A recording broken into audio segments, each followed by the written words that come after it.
Audrey saying they're ref Dr. Abdul El Sayed the way they ref Bernie Sanders 10 years ago. Here, Refugee refers to allowing black people to vote. It's awesome. So what's going to happen eventually? Like, you know, the more black voters move in the direction of the insurgent left flank, as we've seen already, at that point, what is the establishment narrative going to be? What's their narrative going to be? You've been saying anti-black dog whistles this entire election cycle. What is that? What's the anti-black dog whistle? When you say establishment, right? Because what's so very careful when you say establishment, right? Because what so many people mean, and what Bernie Sanders absolutely means, is black people. Yeah, no, that's not. So I've been meaning. That's crazy.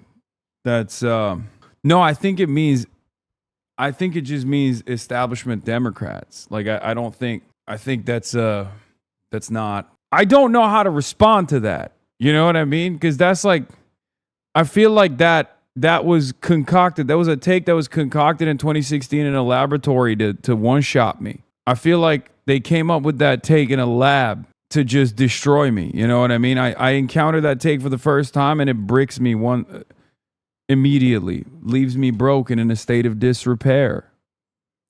What the f is that, bro? Our favorite dumbass agrees. Yeah, I feel like I wanna take a controversial stance here and say I kind of celebrate, dare I say, cherish the unique and creative ways in which the right wing of the Democratic Party are fighting against this left flank. You gotta appreciate it, because they're cooking up some takes that I think most people would be far too embarrassed to say out loud. Have you seen this Haley Stevens, she's growing on me thing? Yeah, I saw it on my timeline. I didn't really have too much here. Let me blast off real quick. I'm in DC.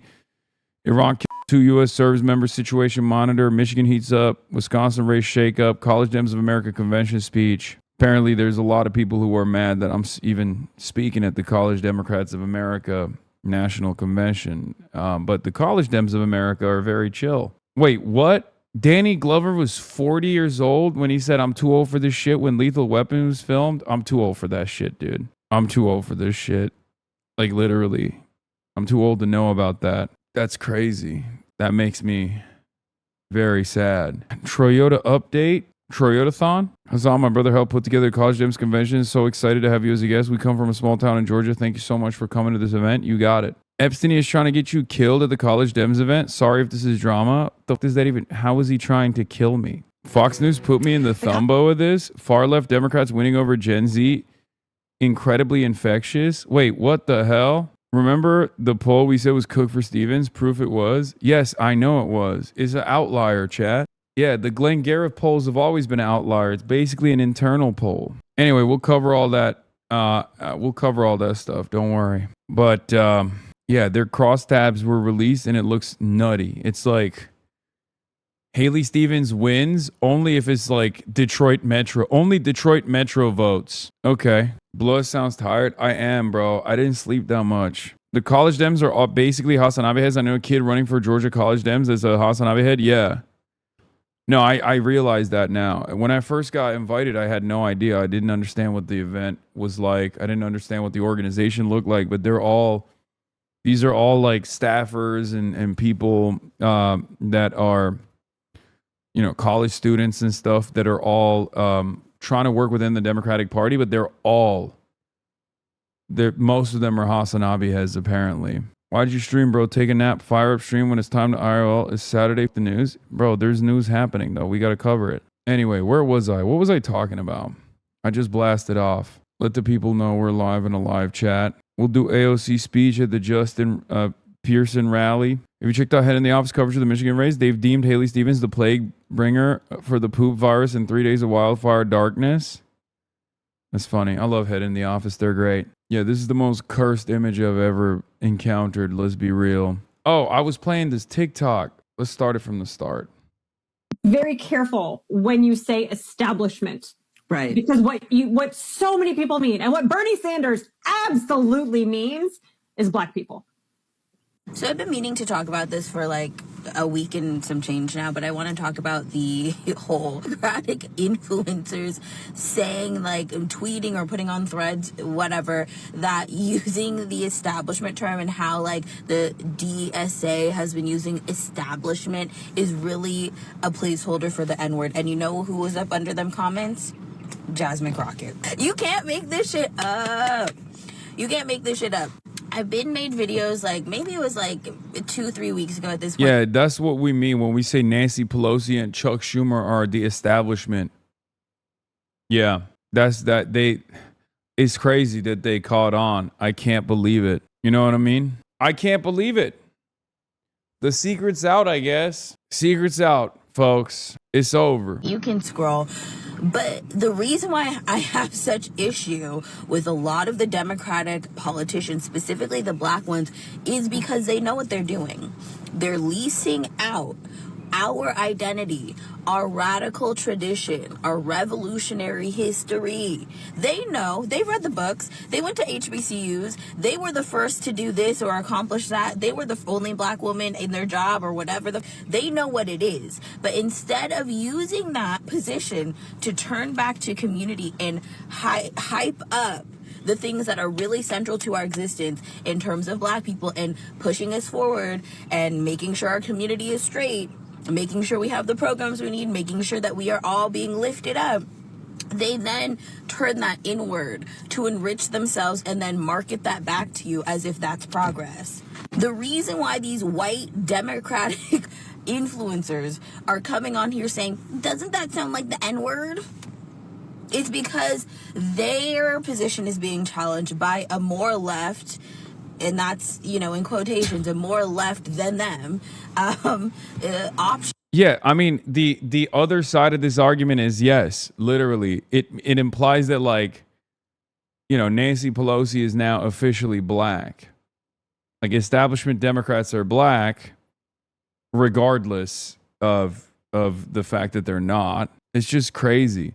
Also, saying this about DSA is really funny because, like, there's like one white guy in the entire country that's running. There's literally one white man, right? Am I crazy? I feel like there's how many white guys are running as DSA candidates? Like, what the are we doing? What are we talking about? It's so strange. There are very few white men running on the DSA platform, DSA affiliated, or even like close to our politics in general, right? Is mostly black and brown women. So even on that front, it doesn't make sense. Not that it matters. What matters are the policies. But I don't know. I find it very odd, this argument. I mean, I'm glad she's ripping it apart, but... For people to choose for that are sticking to the script. They're going on these platforms and they're saying what their policies are. Very Someone sent me that OG video. Clear, very transparent, no hoops and dance parties and all of that extra fluff and shit. They're straight to the point. Affordability, climate crisis, all of these things, universal health care, universal child care. Things that people want to hear, things that people need, things that Trump ran on in order to get people to, you know, obviously vote for him, that he obviously was lying about actually implementing because our lives are a flaming piece of dog shit right now. Democrats would rather punch left instead of actually having an effective strategy for any of the new upcoming elections that are happening. Midterms are in a few months. That's number one. Number two, 2028 is looming. And do you hear who's going to be running for president? Have you heard something? Are they learning from their mistakes with last time? It doesn't seem like it. Literally, Cory Booker and a bunch of Democrats just voted against a bill that a Republican put up to the floor about, you know, ending funding for Israel. You have to be very careful when you say establishment. Right. Because what so many people mean, and what Bernie Sanders absolutely means, is black people. Especially from somebody who ran in two presidential primaries, because presidential primaries are often decided by black voters in the South. So when he talks about, you know, the establishment establishment, whatever. He's not talking about Debbie Wasserman Schultz. He's talking. What? Why wouldn't anybody be talking about Debbie Wasserman Schultz, who literally carpetbagged into a black district in Florida? Like, these people are living on a different timeline, right? I mean, I had Elijah Manley on, Florida 20, a district that Debbie Wasserman Schultz carpetbagged into. She absolutely is an establishment Democrat. What the are you saying? God, these grifters, man, they're not even trying hard. Yeah, also, Bernie ran against Joe Biden, who's the other contender, the establishment contender, and Hillary Rodham Clinton. Okay? Reminder that the under the desk person was a Romney voter and is non-binary, non-Bidenery. About the black voters in South Carolina who did not like him. And that, it's I thought that person was chill. Why are they agreeing with this nonsense? It don't make no dang sense. Yeah, by the way, it is very odd that CBC is staying out of the Florida races, including Florida 20. Even Hasan Piker, people on the far left of the party will start talking about, like, well, maybe black people have too much power in the party. Maybe black people. When have I ever said that? Literally, when have I ever said that? That's crazy. I hope get multiple black people elected in the primaries so far. No white people so far. Not one. You know what I mean? Not a single dang white person. I guess maybe one DEI white guy in the New York City DSA slate. And he's Jewish and he's gay. But that's it. Wait, their face is like, what? Hasan Piker, people on the far left of the party will start talking about, like, well, maybe black people have too much power in the party. Maybe black people have. They're like, who is Amanda Nelson? I have no idea. Brad Lander is gay. I didn't work with the Brad Lander campaign. I'm talking about Oliver. I'm not Oliver Larkin. Sorry. No, New York City DSA slate. Not Brad Lander is not on the DSA slate. No, not Oliver Larkin. Sorry. Oliver Larkin is another white guy, but he's not gay. David Orkin is who I'm talking about. Also, Oliver Larkin, David Orkin, what the hell's going on? Brad Lander is not even in DSA any longer. I'm talking about David Orkin. I've seen people on TikTok say that. You've seen people on TikTok say that I think black people have too much power? That's crazy. Okay. What if people on TikTok were like saying, would that make it the case? You know what I mean? If I ran around saying stuff like that, that would be an insane thing to just claim, right? Oh, I've seen people on TikTok say that. I can't believe she just said, my source, TikTok. Shut up. And because when black voters have more power in the party and more power in politics in general, that is the boat that raises all ships, because they vote for progressive policies that benefit their communities and therefore everyone else. Bernie is trying, and his friends are trying to come at it from the. What is this angle that like Bernie Sanders' policies are just not progressive? Is that what the argument is? And the reason for it is because black people in the primaries didn't vote for Bernie? Is that like that's how this is such a strange argument to make. We've moved beyond standpoint epistemology. Also, this is such a nasty way to do commentary. What a cynical application. What a cynical application of just the most hollowed out version of shallow identity politics. That's crazy. For the longest time, black revolutionaries, black radicals were, and the entire civil rights struggle was determined to be communist, right? By right-wingers, by Republicans, by racists, by white supremacists. That was the whole meta. Now you got liberals claiming every black person is monolithic in their approach to politics, and they're all invested in neoliberalism. But by virtue of black people voting for establishment Democrats, that means establishment Democrats are the most progressive. It's just like so strange. How about people are not monolithic? How about there's definitely a generational divide with voter participation in every demographic, and certainly in the black community as well. And that's pretty much it. The civil rights movement wasn't made out to be communist. It was just communist. I mean, there were different elements in it. You know, obviously the biggest advocates were primarily socialists, communists, and the like. Yes, the Black Panther Party. And MLK was a socialist. Not that it matters. I mean, it's just such a strange thing. The other direction, that my white working class populism will raise the ship of civil rights in this country. And that is fucking delusional. It's delusional. That has never worked. That's the same shit Woodrow Wilson said. And look what we got, the resurgence of the Klan.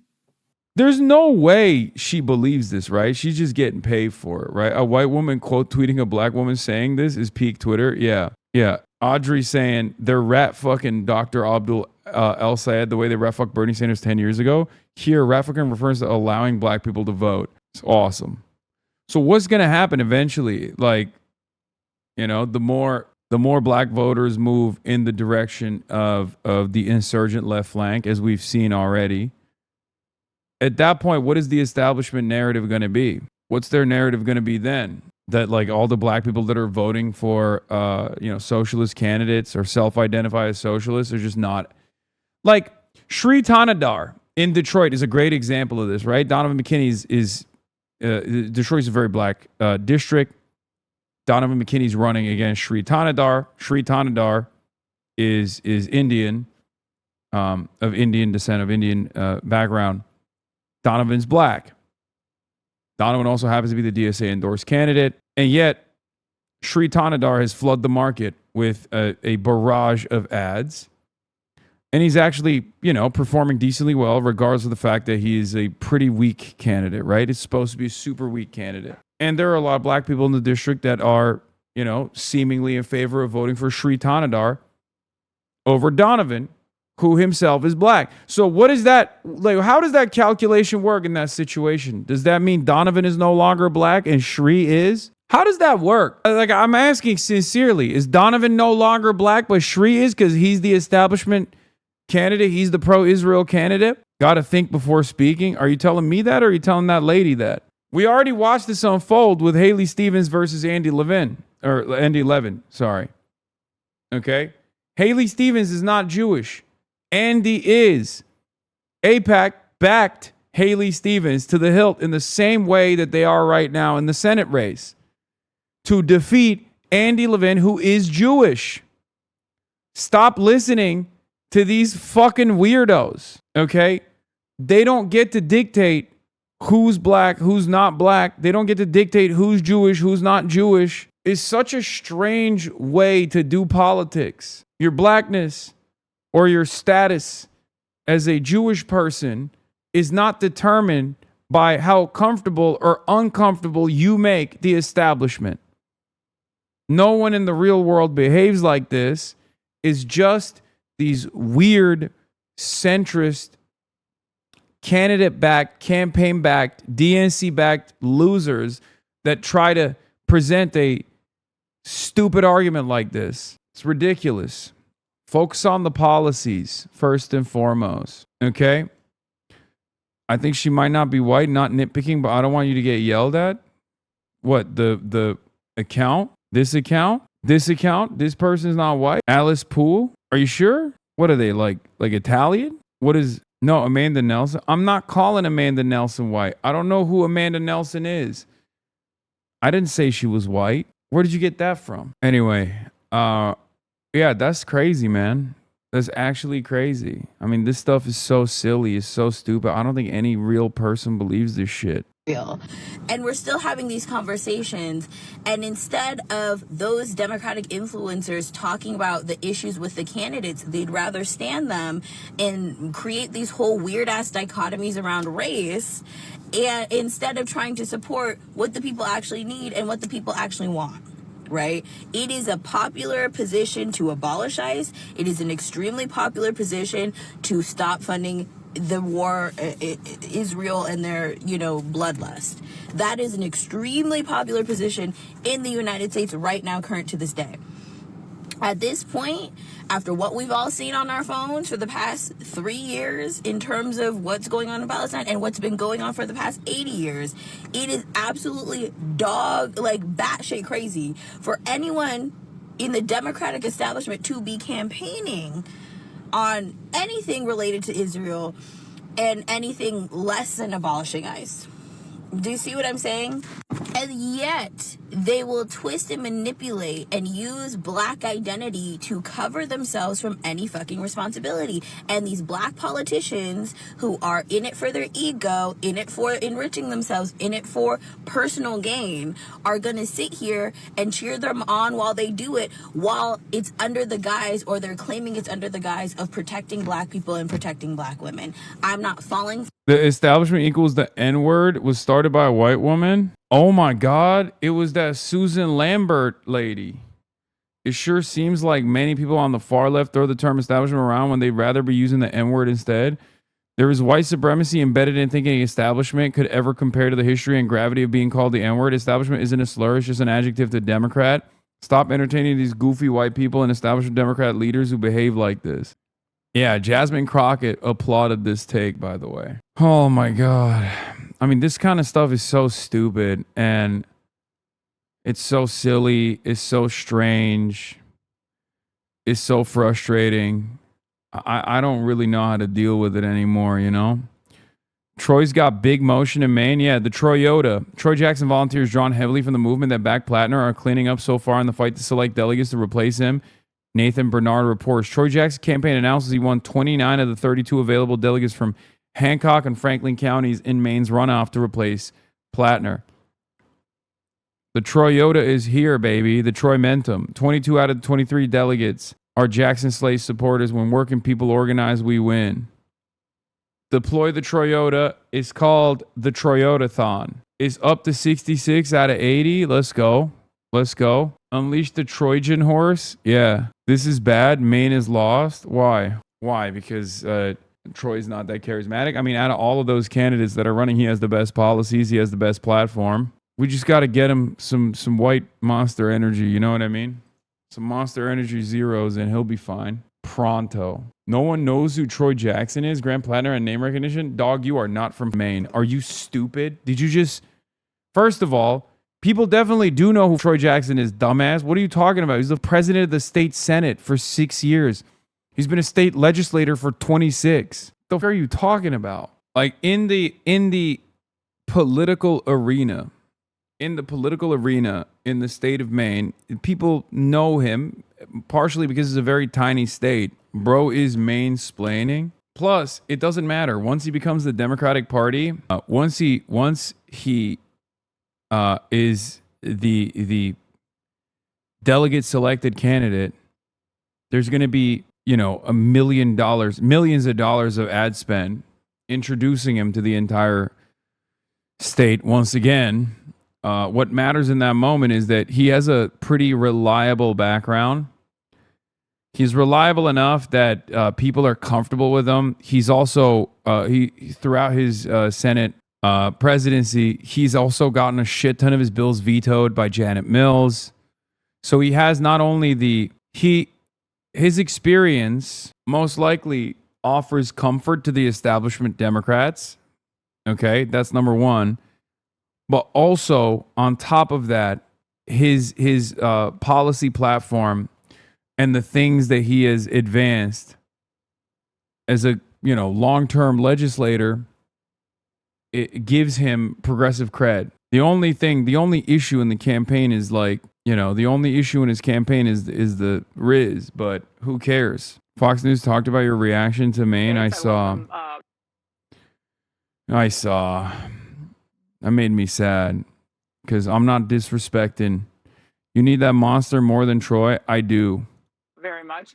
But I want to move on to Hasan Piker because he seems to be kind of the the socialist whisperer for the left. He watched some of the debate last night and he's not happy at all. Why is this guy on here? I was in second grade when Susan Collins was first elected our senator. Get off stage. Who are you, bro? Main politics, man. Oh my God, they're all so rizless. Okay, Matt, that's like it's a lefty version of all of us watching it last night. It was like Mystery Science Theater for socialists. Well, but the interesting thing is that shows the problem they have. The left can't be satisfied, and no one else can possibly be satisfied. Oh my God! Even when they agree with my commentary, they still have to be like, "Well, see, you look at that. They are left unsatisfied. Yeah, they're Rizless. Whatever. It's fine. They didn't show you saying it about Troy. Yeah, deploy the Troyota. Deploy the Troyota. I had Liz Cheney. Steven says Meghan McCain. Of course, we do have this rally tomorrow with Sanders and AOC for your opponent. There are a lot of people in the Democratic Party that are looking for that progressive kind of movement. Yeah. How would you try to bring those people in?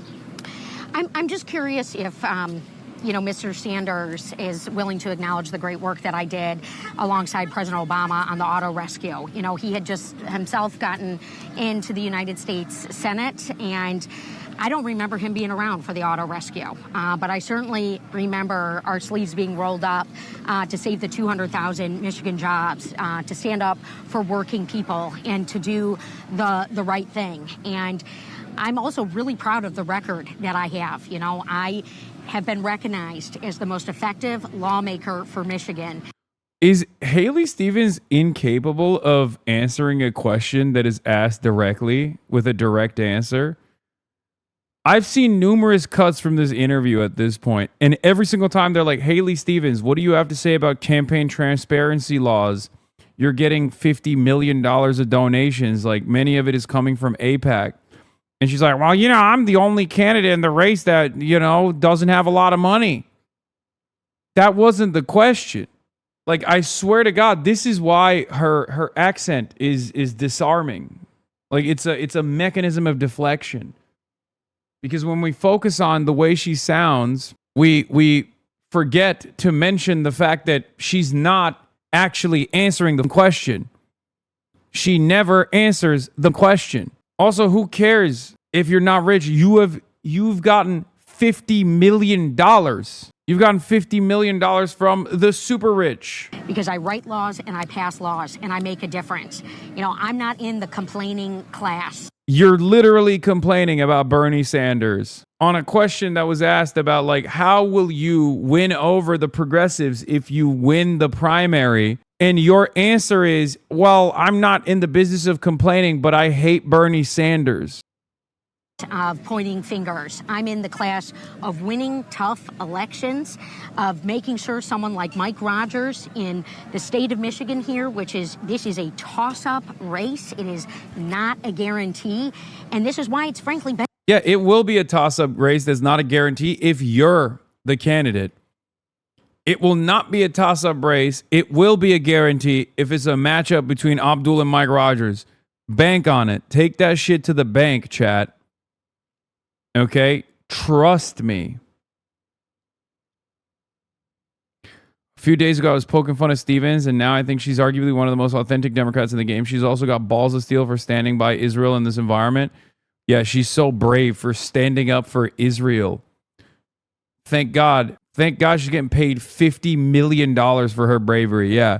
Rashid Tlaib cooked it too. Now, she noticed the thing that we all noticed on Twitter. Out of nowhere, everybody united in saying, I have to admit, Haley Stevens is growing on me. I can kind of see it now. Don't kill me, but she's growing on me. Guys, Haley Stevens is growing on me. She's growing on me. I can't help it. I gotta be honest, she's grown on me. If I was a Michigander, I'd cast my ballot for Congresswoman Stevens in the Dem primary. We are not posting a coordinated, organized post about how Haley Stevens has grown on me. This is all random happenstance, a random occurrence. Everyone needs to understand this is random. You can say he's grown on him as well. The more I see her in this kind of environment, the more I see her appeal. Anyway, now influencers are being paid to say she's growing on them. That will never erase the fact that Haley Stevens took corporate PAC money from the companies hurting Michiganders: AT&T, BlackRock, Blue Origin, Boeing, Charter Communications, Cigna, Comcast, Deloitte, DoorDash, DTE Energy. That was like one of the biggest damagers. Ernst & Young, General Mills, General Motors, Goldman Sachs, Guardian Life Insurance, Home Depot, Honeywell International, Humana, McDonald's, PricewaterhouseCoopers, Principal Life Insurance, Qualcomm, Stanley Black & Decker, T-Mobile, UBS, Verizon, Ally Financial, American Crystal Sugar, Applied Intuition, BASF, Celanese, Corning Inc., Cozen O'Connor, DaVita, Elevance Health, Grant Thornton Advisors, Huntington Ingalls Industries, Infineon Technologies, Inspire Brands, International Paper, Nielsen, and Nucor. This is before we get to, of course, APAC and APAC subsidiaries. You started that shit with this lady growing on you? Yeah, dog, I don't think they sound exactly like you. You're so dumb. You think they're big time HasanAbi heads? That's why they're saying it? You think the people that want the Trump administration to literally throw me in prison were in the chat watching day in, day out, and they got their notes from me when I jokingly said, her accent is growing on me. Okay. And so important that, we go through a rigorous Democratic nominating process. We haven't seen Mike Rogers campaigning, but we have heard him saying that he wants to go to the U.S. Senate to rubber stamp Trump. He's not going to rubber stamp Michigan. He's not going to stand up for us when tariffs are wreaking havoc on our pocketbooks and our small businesses. He's not going to stand up when people are getting kicked off their health care and their... Yeah, but you are, right? That's why the utility company gave you money. Get the out of here. I mean, at least she's lying. I guess that's good. At least she's not doing the thing where it's like, better things are, I mean, she's still doing the better things are not possible shtick because these guys only have one note and one speed, right? But yeah. Utility bills just continue to go up and the billionaire class gets to run away with everything while we all pay more. He's not partnered with my friend Joe LaRussa, who's not even... Yeah. She's growing on me. Anyway, we're deploying the Toyota, so that's good. Meanwhile, if we look at her Glenn Gariff, Detroit News Glenn Gariff poll that Stevens was up by 7 points in. Adam Carson says, I'm not in the business of unskewing polls, but objectively, they're projecting a Democratic primary electorate that would have unprecedentedly high vote shares in the Detroit metro area and among black voters, both groups that heavily favor Stevens. Perhaps they're seeing something that no other pollster is, and they will be proven right. Or perhaps their model is an outlier and too friendly to Stevens. Yeah, 55% is the Detroit Metro Glenn Gariff poll participation, as opposed to 49% when you look at the averages of 2018 and 2022. I mean, I think Abdul and the campaign is going to shock the world. Straight up. That's what I think.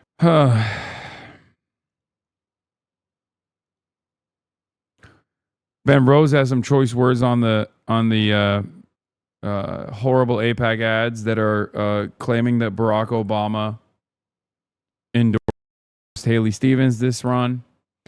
It's disgusting that AIPAC, which spent tens of millions attacking Obama, is now spending like crazy to lie and suggest he endorsed Haley Stevens. Is everything wrong with politics? Support Abdul El-Sayed. If the Democrats...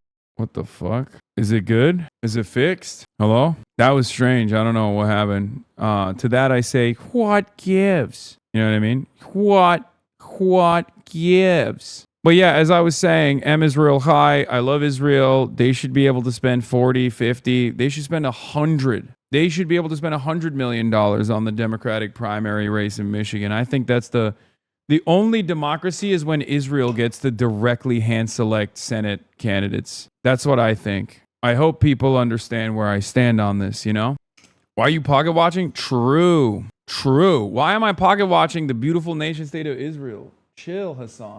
What the hell is wrong with me, bro? That's crazy. Abdul held his own on what you're going to do with Israel my tax dollars and why you're sending them there when on Pod Save America. With all due respect, I mean, the question of whether Israel should exist or not is essential when you're answering whether a U.S. tax dollars should go towards protecting that right to exist. And it sort of raised, let me just ask you the question, because, I mean, I think you've made it a zero-sum game between like funding for example, schools and aid to Israel. The U.S. budget is large, and there's a question about, to what degree Congress should prioritize spending on Israel, which gets at the central question for, I think, a lot of Jews in this country and a lot of Jews in your state is, the Jewish identity and the Jewish statehood is essential to them. And they may think the war is a genocide in Gaza, and they may completely disagree with Bibi Netanyahu, but their Jewish identity is as essential to them as their American identity. So I wonder, when you are thinking about those people, and they may support you, how do you help them understand where Israel exists on your list of priorities? Is it immoral to support Israel at this point? Or is there some other is there some other avenue? Look, I was really grateful to grow up in a community with a large Jewish community, 40% Jewish. I had the privilege of being welcomed to shul and being welcomed to Seder and going to bar and bat mitzvahs growing up. I learned a lot about the Jewish faith. I learned so much about the Jewish contribution to American culture and society. And I will do everything I can to protect Jewish Americans in this country from anti-Semitism. I also, in as much as I love the Jewish people and Jewish culture, I love and revere Palestinians and Palestinian culture. And most importantly, I love and revere the people I am running to serve here in Michigan. So the idea that Michigan tax dollars should be sent to a foreign government that wants to foreclose on Palestinian rights to peace, dignity, and self-determination, which I hold equal to Jewish rights to peace, dignity, and self-determination. But the idea that our money is being sent to a government that wants to foreclose on one community's right to self-determination and being misused away from solving the needs of the people I'm actually serving is a pretty crazy thing. And in setting up this question about Israel's right to exist, you rightly point to the idea of whether or not there is American intervention that ought to be spent to enforce that. And I think the vast majority of Americans would say, whatever you think about Israel's right to exist, our tax dollars should not be used for the interests of a foreign government when they need to be used for the interests of the people living in our community on its own. So I believe in equal rights to peace, dignity, and self-determination for Palestinians and Jewish Israelis alike. But I also understand that in an era where people ask you, how are you going to pay for that when you want to give people healthcare, or how are you going to pay for that when you want to give people good schools, it's pretty crazy to be sending our money over there when it could be used over here. So no funding to ensure the survival or future of the Jewish state. Well, I turn that back around on you, Alex, and say, why is it our responsibility to ensure that? I'm just asking because I think why is it understanding. I think that, but hear me out. Why is that the essential frame from which we work? Like, why is it assumed that the United States ought to be in the business of backstopping a foreign government? Like, I'm just saying, like, I don't want ill will for Jewish Israeli people at all. I really don't. I just want equal rights to peace, dignity, and self-determination for all people. But the notion that somehow our tax dollars ought to secure the interests of a foreign government, like, this is the United States and our own kids don't have good schools, and you're telling me that that should be a primary concern over there? Like, imagine we said the same thing about any other country, any other one. Like, my family's from... Yeah, does Estonia have a right to exist?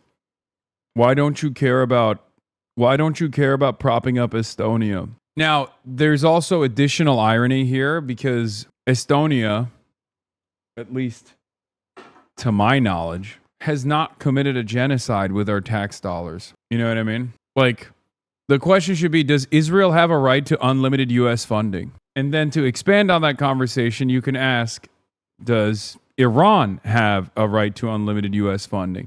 Does China have a right to unlimited U.S. funding? Why is it only Israel that gets to have this like God-given right, like it's in the fucking Constitution or something? You hate Estonia because you don't want to give them $300 billion. Yeah. Can you imagine the fucking argument being like, hey, I hate how much you hate the beautiful nation of Lithuania because you don't want to give it $380 billion in the next 80 years. It's like, how dare you? How dare you? You want Estonia and Lithuania to no longer fucking exist. It's like, bro, that's crazy. Bro, read the comments on this video. Let me guess. As predicted, as is the case with every Pod Save America episode, the comments are going to be like, oh my God, Abdul is so fucking base. He's so intelligent, speaks like a human. His answer on Israel was perfection. I'm so jealous Michigan voters who get to vote for him. Abdul made the most impressive Senate candidate I've ever seen. It's always that way. It's kind of funny because, like, the Pod Johns are fine. They're all right. You know, they're not my enemies, right? But their audience always comes across like they've never heard this before. You know what I mean? Their audience, whenever I'm on, I love looking at the comments. Their audience is like, why do we never hear stuff like this? And it's so funny because it's like, there's a whole world out there. And it always makes me think, like, what the hell are the Pod Johns saying to their audience? That whenever I go on, they're like, I've literally never heard someone speak like this before. This just like unlocked chakras in my mind. You know what I mean? you opened up my fucking third eye with pretty much the most like elementary anti-Zionist talking points. Super. To be honest, that's why I became a fan of you like 2021. Yeah, that's why I always give credit to the boys, to the pod boys, to the pod johns, because they don't shy away from having these conversations, and their audience is obviously primed for it. So that means they haven't been like negatively framing the left and constantly antagonizing against the left flank, which is something I do give a lot of credit to them over. Your appearance after the 2024 election on Podjohns one time brought me over, never looked back. See, that's what I mean. Private meet and greet just for me in DC when? It's not happening, cutie pie. From Egypt, okay? Like, would it be crazy if somebody was asking me like, hey, do you think Egypt has the right to exist? People would be like, Egypt exists. I'm like, well, if somebody wanted to change the nature of Egypt, do you think the United States should be spending all of its money to make sure, or any of its money to make sure that that happens? People are like, I don't know, what that seems like a different country's issue. But like, I'm just saying that like you can both say that Israel exists, but it doesn't have a right to my tax dollars. And it is not our responsibility as American taxpayers to take money away from kids who don't have good schools and give it to a country. I'm audio only. Am I hearing farting? Wait, what? Where? Is there like an audio issue, chatters? What the fuck's going on? To buy bombs and tanks. Like the idea that our conversation even questions that is itself a big question we should be asking. Like, why is this the frame of the debate? Yeah, Chuck Schumer is here. He's sleeping in the bed and he's a little bit loosey-goosey, you know? We know how his ass is. Oh, is it the coffee? Is it when I sip the coffee and you guys hear me drinking the coffee and you're like, oh, that sounds like a fart? Is that what it is? Anyway, speaking of Abdul, our boy, he got harassed by Jake Lang today. Let's take a look. Why are you persecuting me? We're gonna clap him out. The reason I wanted to clap him out to USA is because he doesn't hate me. He doesn't hate AG. He don't even hate you. You know what he hates? He hates America. He hates the idea of what America was always supposed to be. Oh, God damn. That's what I'm talking about, Abdul. Oh, my God. Of the people, by the people, and for the people. Where it should not matter the color of your skin, should not matter how you pray, should not matter who you love, that you can be fully and 100% America. He hates that America. He wants America to be small. He wants America to be like him. He wants America to be hateful. He wants America to be a place that does not include. And every day that we go out there and we knock on those doors, we make an argument about what America actually is. An America that is bigger than his hate. An America that is bigger than the small-mindedness that he brings to this. An America that has a bigger heart. Dude, that's the reverse farm, baby. That's the clip. This is how you do it. This is how you do it. Uno reverse. Someone comes after you trying to farm a clip. You just flip the script on them. You flip the script on them and you get the clip instead.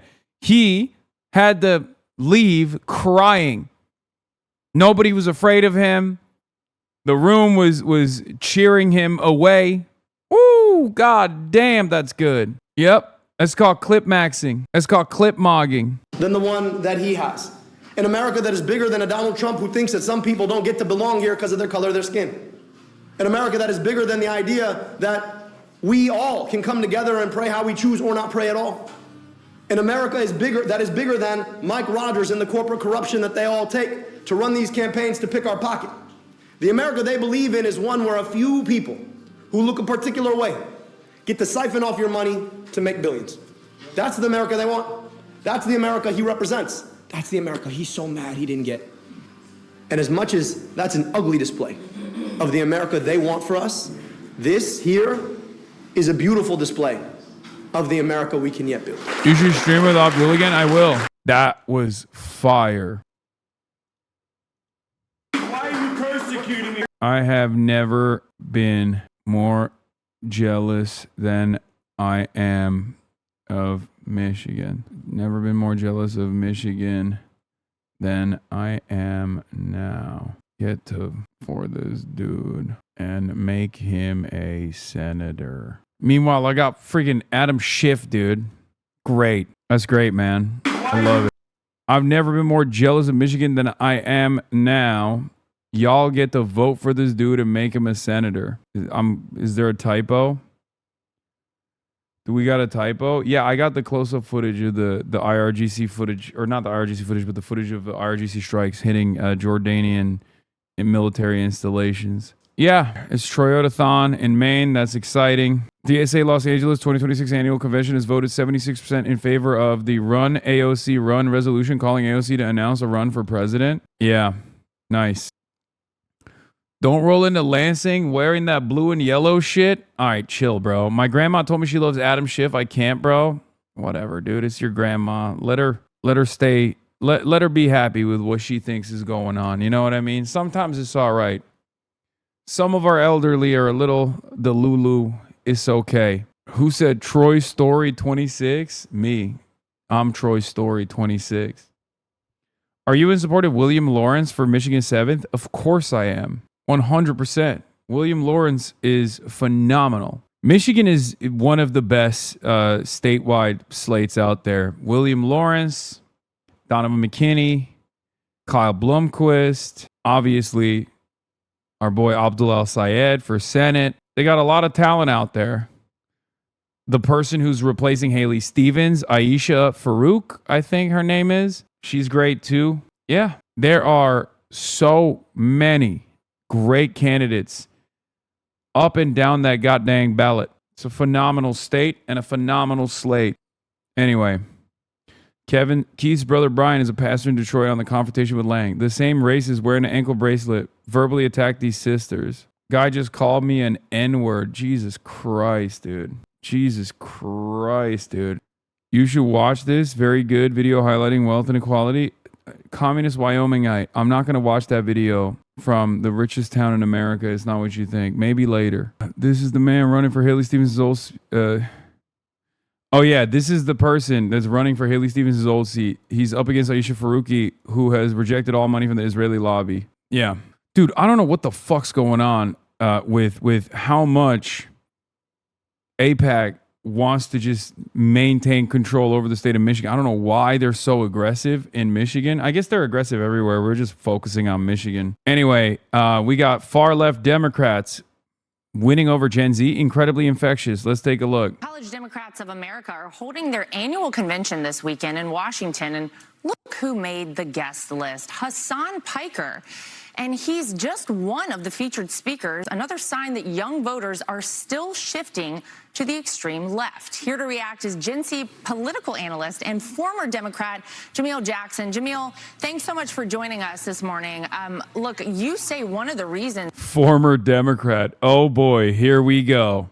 You left the Democrat Party is because they were getting too extreme for you. You know, we see they excitedly announced here for this convention, Hasan Piker is going to be one of their speakers. Do you think this is something that Gen Z is falling for? Are you know, your friends and what you're hearing out there, is this going to be... A Trump just said your name? Wait, what? A Trump? The path forward? So far it is. Unfortunately, I beat Senator Fetterman to it. I left the Democratic Party over this specific issue because what the DSA and Hasan Piker is offering is actually pretty potent. They're offering... Wait, what? This guy... Oh, you meant a Trump, like Laura Trump. Okay, I got scared. This guy left the Democratic Party because of me? That's so funny.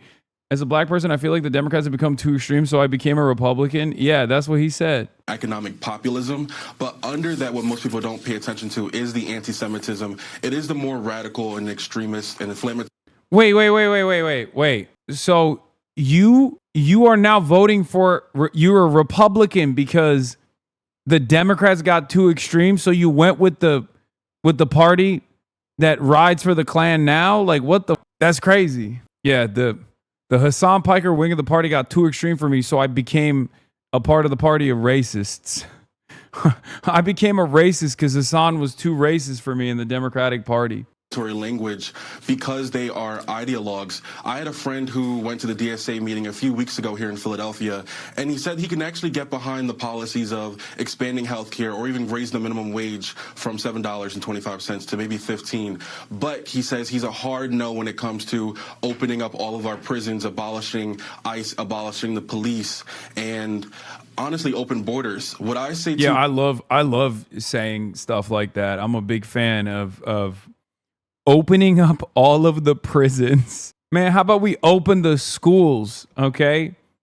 Talk about opening something. We got to open the schools, man. What the? Oh, my God. a lot of moderate Democrats, the establishment, is that they are losing this fight from the far left flank because they are too busy being the party of anti-Trump. They don't actually have a platform. They don't stand for anything, and they don't recognize why. Well, apparently the Democrats do stand for something. By your own admission, they stand for opening up the prisons, apparently, which is news to me, but yeah, my favorite HasanAbi policy is legalizing crime. Yeah. They lost to President Trump in 2024. So far left members like Hasan Piker, they're willing to demagogue and position themselves based on slogans for younger people, talking about economic anxiety, whereas it's sort of like they're pushing more extremist language. For example, they'll start with legitimate criticisms of Israeli domestic or foreign policy to begin with.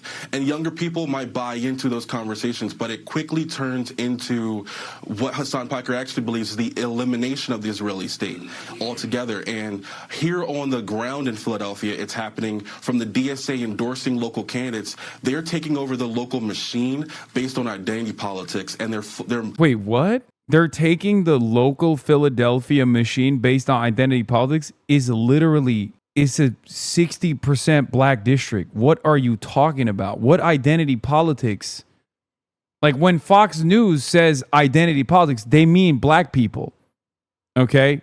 That's what they mean. This guy's got to be new. This is what's going on. He's like still using some of the terminology that he would use as probably like an establishment Democrat. This seems like a new flip. This seems like a new convert. Obviously, it's not a real convert. He's not sincere. He's just a grifter. But he's still using terms that would work within the framework of a Democratic primary, and not terms that's ready for the big leagues on the Republican side. The Republican commentary here is supposed to be, here, I'll tell you what it is, okay? Since you're a recent convert, I'll explain it to you. So what you're supposed to say is like the Democrats got too extreme, that's why I left. And then I'm actually thankful that I left because the Democrats got too extreme, because I realized that the Republicans are not the party of racists. It's Democrats that are the party of the racists because they do identity politics, okay? What you're supposed to say, write this down. What you're supposed to say is the Democrats got too extreme and I left the party because they were doing Jew hatred. They were doing hatred of all different kinds of minorities. And the real anti-racist party is the Republicans. The Republicans are not racist. It's the Democrats that are the party of the Klan. Right? Historically, you're supposed to say Democrats are the party of the Klan. And that's why I left the party, and I'm grateful that I left the party because now I realize that I was lied to about the Republicans, because that's how, they keep people in check to ensure that people vote for the Democrats over and over again by lying to us. Pushing groups and candidates to have a specific stance on Israel, even if it's a school board election or even if it's something really small like controlling a municipality. Why are these certain local elections focusing on foreign policy in the Middle East? Yeah, so it's incredibly... Yeah, great question. There's not a single district in the United States of America, no matter how local, no matter how small, that doesn't in some way, shape, or form get impacted by Israeli policies. Okay? It's insane when you say it like that, but it's true. Like, down to the municipalities. I'll give you statewide examples. Like, there's anti-BDS legislation in the state of Texas, for example, in every single district. As a matter of fact, when a smaller district decided to forego their tax dollars going to Israel, Greg Abbott came in and said that's anti-Semitic and that you will no longer get any statewide backing if you actually push through this initiative that you voted on, that you decided on. You have to keep sending tax dollars to Israel. In the state of Texas, teachers, public school teachers, have to sign a loyalty pledge, an anti-BDS legislation, a loyalty pledge to the state of Israel to basically promise that you'll never boycott or demand boycotts on the state of Israel. You'll never demand divestments from the state of Israel. You'll never demand sanctions on the state of Israel. That's real. That's a real thing. Okay? So I love that these guys will turn around and be like, why is this like they did this with my Nithya Raman interview, right? When I asked Nithya Raman about like Israel related shit, and they were like, why would the mayor of Los Angeles have a take about the state of Israel? Like, you stupid. Yeah, you clearly didn't listen to the conversation, because I was asking her about why she got endorsements from the Democratic majority for Israel. I was asking her about her background and the decisions that she has made in favor of Israel as a council member. The real question should be, why the is Los Angeles council members making decisions on behalf of what Americans can say or can't say about the state of Israel? Why is LAPD getting trained by the Israeli occupying forces? Why is that the case? Why is Israel spending $45 million in the Michigan Senate race? These are the real questions, right? I don't want to talk about Israel. I never want to think about Israel ever again for the rest of my life, okay? The problem is, you can't really hand wave this shit away by being like, you're being silly. Especially because when you say you're being silly, people like myself will turn around. People like myself will then turn around and actually tell you exactly why Israel is such a prescient issue in American domestic politics down to the municipality. That's not my fault. You made the sandwich. Well, I guess in this case, Israel made the sandwich. Infectious. It is infectious. It is terrifying. And yeah, there seems to be no pushback for someone as extreme as Hasan Piker, and some of these radicals speaking on campuses. But we've seen how many, pro-Israel or Jewish speakers have consistently, Jamil, been canceled from a lot of these speaking engagements. And you talk to voters. We have a Fox News poll. And, whenever you ask voters, all voters, and when it comes to their thoughts towards socialism, look at this. They think all voters think 38% versus 53% to under 30. All voters think it's a good thing. Bad thing, 61% versus 47%. You can see the young voters are the ones who are driving this. What do you say, though, Jamil, whenever you talk to kind of your age group out there, when you talk to Gen Z, what would you say to them to kind of pull them back? Because it's pretty clear the establishment within the Democrat Party is having a hard time reining things in. What I say to them is to stay the course. Right now, it seems really popular to go for socialism, and it's because that's the only thing the Democrats have changed about their platform since 2024. It's new, it sounds exciting, and they're willing to give another platform a chance just because President Biden has lost a lot of trust with the establishment Democrats and the core base of voters. The truth is, the establishment moderate Democrats are not willing to talk to young people. They're not. Bro, you just left the party. Why would anybody listen to you about what the Democrats should do? I don't understand. All right, man, you left. Bye-bye. I don't get it. How come you get to leave and then still complain from the outside? You know what I mean? You left, buddy. You left. The Democrats are actively demanding I be purged from the party, and I'm still kicking. You couldn't stand the heat, and you chose to get the out of the kitchen. You mean, here's what they should be doing.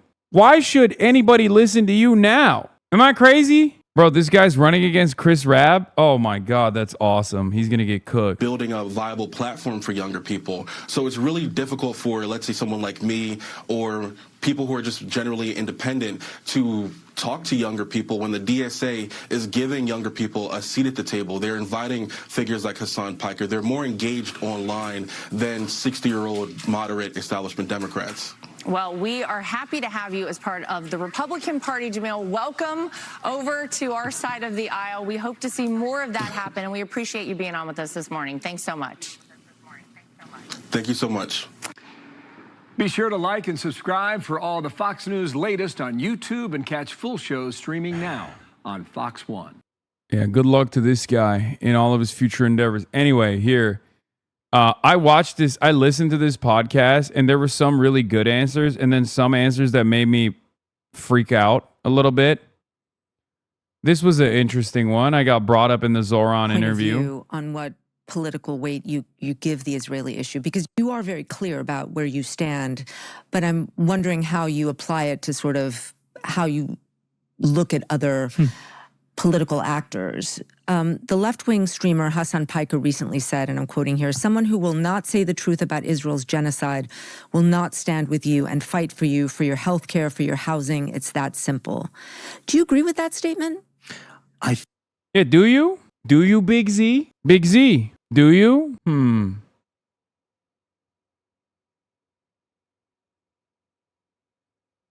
Hold on. Not the Jeffrey Stunners? Are those the glasses we're matching? Someone said that's you, and they're so right. Oh, because we got the drip. We got the same drip. Is that what you're saying? Heads up, some kick streamers will be at the event today only because of your presence. Unclear what they're planning. Who are the kick streamers? Do you know? D and Darius? Is Darius still there? I got tickets. Losers, man. This shit is so lame, too. Anyway, Zohran is smart and would say something which doesn't hurt the feelings of anyone, and that's the problem, trying to please everybody. Anyway, yeah, let's get back to Big Zo. I think what we have seen from New Yorkers, what we have seen from Americans, when we talk about this hunger for a new kind of politics, it's a hunger to move beyond the bankruptcy that characterizes a lot of politics today. And it is hard to find a more bankrupt policy approach than what our country has done to Gaza and to Palestine, and how it hasn't been specific to any one party. It's been again and again an insistence to tell New Yorkers and to tell Americans that what they are seeing is not something that they should infer or believe in. Sometimes, I mean, it's a good answer, by the way. It's a good answer. Sometimes I do think that he is, I already listened to this. Sometimes I do think that he gets a little too politician-like. I'm going to be honest. And when you talk about the rupture in trust that comes from that, it is hard to then turn to another issue and say, believe me here. And what I've found time and again is that trust, you have to be able to maintain it. It's not to say that you have to agree on everything, but there has to be an honesty.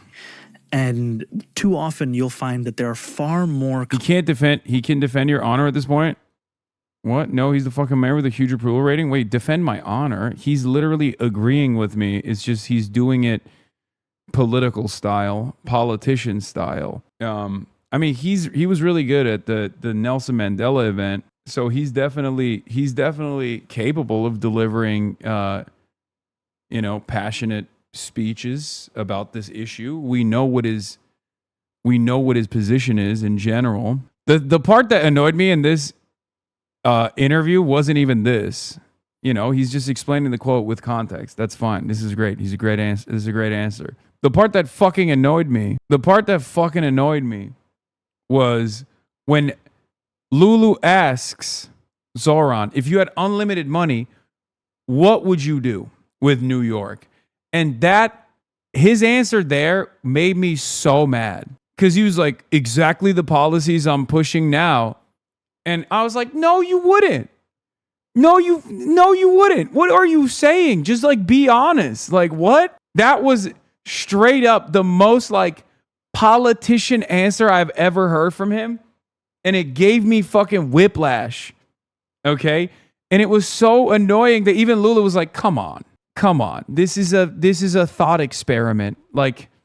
It's obviously this is a thought experiment. It's not a trap. It's actually asking you what your broader vision is. What a dumb thing to make you mad, Law. What the fuck? I don't know. Maybe it's because I have because he's such a good speaker. And he has the opportunity in that moment to deploy his speech skills and his charisma to show a bold vision that we should be pushing for in general. It's not a trap. It's not. Not everything has to be so defensive, guys. No thought experiments or hypotheticals until the term is over, brother. Yeah, he's already running. He's running for 2020. He's running for 2029. That's my problem. Congress people who will privately tell you that something is a genocide, then publicly announce it to be so. And so long as there's an understanding of a difference in what people believe and what they're willing to say, there will be a skepticism and, frankly, a despair amongst those considering whether or not to engage themselves in politics. So should the litmus test for a politician who wants to be part of your coalition be their views on the Gaza war and their commitment to calling it a genocide? It's one litmus test. It's not the end all be all, but it's a pretty reliable one because it's one of those issues that everyone can understand. It's one of those issues that has, mass disapproval. So it basically shows that a politician is more invested in doing the bidding of corporations or PACs than the bidding of the population. That's it. You could have made the argument maybe a year ago, 2 years ago, that there wasn't mass disapproval of Israel as there is one now, and therefore get away with it by being like, oh, I don't know enough about this. It's a foreign country. Not everyone is actually, this is a divisive issue. People are divided on it. You can't make that argument anymore because the only divide that exists on this issue is not amongst the population. It's not amongst the working class. It's not amongst the voters, especially in the Democratic Party. The only divide is between the voters and the politicians now. That's it. Anyway, Zohran's answer is very good. I'm just giving you my answer or why I say this, since it was brought up as a point against Zohran, kind of, or just they asked Zohran. I think it's an important part. I wouldn't say that there's a specific litmus test as to creating a cookie cutter of a person that I would endorse in any one which seat. What I would say is that you have to have a clear vision of being able to describe things as they are and being able to fight for that which working people have been denied.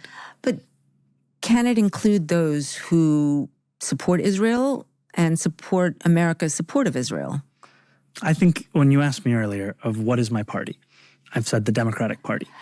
I'm asking you, though. Yes, and my point not what's is, in the Democratic Party, but understood. Yeah. My point is that the importance of a big. What would you do with the money? Dude, unlimited funds, immediately establishing healthcare, government run, free grocery stores, free everything, fast and free buses, free subway, building out the public transit system in New York. The fuck? Expand the subway, infrastructure, jobs, good paying jobs, millions and millions of jobs. It's critical not just in how we describe ourselves as what we belong to. I put a Japanese toilet in every public restroom. I put a public restroom in every corner and a Japanese Toto toilet in every single one of them damn public restrooms. And I make the janitor staff get paid $200,000 a year, luxury jobs for sanitation, okay? Good paying union jobs with great benefits for all the public workers that clean those toilets.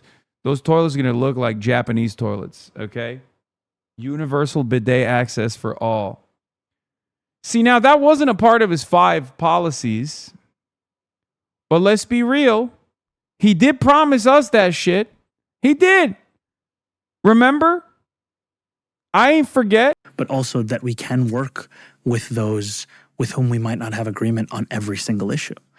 And you can even see in the administration that I've put together, it's not an administration where at every job interview I ask someone, what are your thoughts about Israel and Palestine? Frankly, it has very little to do with most of the things that I'm hiring for. And what we want is to show that you are looking for expertise, you are looking to deliver on the ambition of your policy platform and to build a team that's able to do so. And when it comes to my endorsements of Congress members or those running for state legislative seats, they have to show a vision of the world that speaks to that despair and also addresses how you would actually deliver something different. And you felt that Espaillat didn't do that? No. One other question on this. Former Vice President and presidential candidate Kamala Harris. Would you move to New York City if Mamdani gives you Japanese-style toilets? Man, look, I love New York City, but I am needed elsewhere, okay? I love New York City. I love New York City DSA. I love all the candidates there. But we got work to do everywhere else, okay? We got a lot more work to do. Right now, I'm focusing on Michigan and Wisconsin, okay? You should also be thinking about Arizona with Kai Newkirk. The job's not done yet. Let's get out of the midterms and then we'll reconsider where we move, okay? And in the moments where I'm not thinking about, thinking about New York City, I'm thinking about the beautiful nation state of Singapore. I think Americans need to entertain the idea of having a clean butt. Look, I think bidets are a great thing. And it's cheap. It's like for $20 you can put one of those like things where you just change the seat up. So would that be Nothing broke. Okay. All right. And also it wasn't on camera. That's crazy. That's crazy word. Crazy. Like a full we got a couple extra coffees for anybody. This is the video where you add the water to coffee? Nah, I did that with Mahmoud Khalil, not with Zohran, not with Big Z. Donald, would you mind just taking one of these over there to that table? They might want some. So what's... Hold on, let me see if I can nail it. Hit it. This is a great jacket, by the way. Oh, thank you. Thank you. The aftertaste resembles... That is also why Democratic voters are resenting Israel more and more, because they're receiving the message loud and clear that it is the pet project of party elites who want money and institutional ties to outweigh the voters themselves. Yeah. Ilhan Omar was turbo canceled for saying it. Ever since the pro-Israel side has said exactly the same thing as a threat. It's not about votes. It's about small, obsessive, and wealthy. It's about a small and obsessive and wealthy faction whose financial influence drowns out your votes. Yeah, I've seen this. Lemao, the dilemma Democrats is more financial than electoral. Dems can theoretically survive Jewish voter defection in non-competitive areas, but can they make up for Jewish and pro-Israel donor defections? Let's check in on their campaign coffers. The DNC has nearly $15 million on hand, but is $18 million in debt. What's crazy about this argument is that because AIPAC has funded Democrats and Republicans, they have basically upped the ante, right? They've basically redefined how much money is being spent in these elections. So when AIPAC pulls out, which, by the way, not funded by Jewish donors in its entirety at all, funded by a lot of MAGA Republican donors, as a matter of fact. When AIPAC pulls out, there is a giant fundraising issue, right? This is the reality without the pro-Israel donations coming into the Democratic Party. This is what they've been avoiding. This is what they've been terrified of.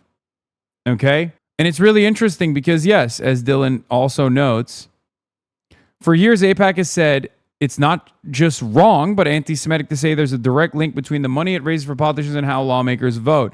Now, by ending contributions expressly on the basis of a single vote, is showing exactly how it operates. You see, AIPAC and pro-Israel donors made and basically in some ways like redefined how much money gets spent in these races, right? So they increased the bottom, like the bottom necessary for a campaign's viability. And then now they're pulling out of one side and all of a sudden they're still funding the other side.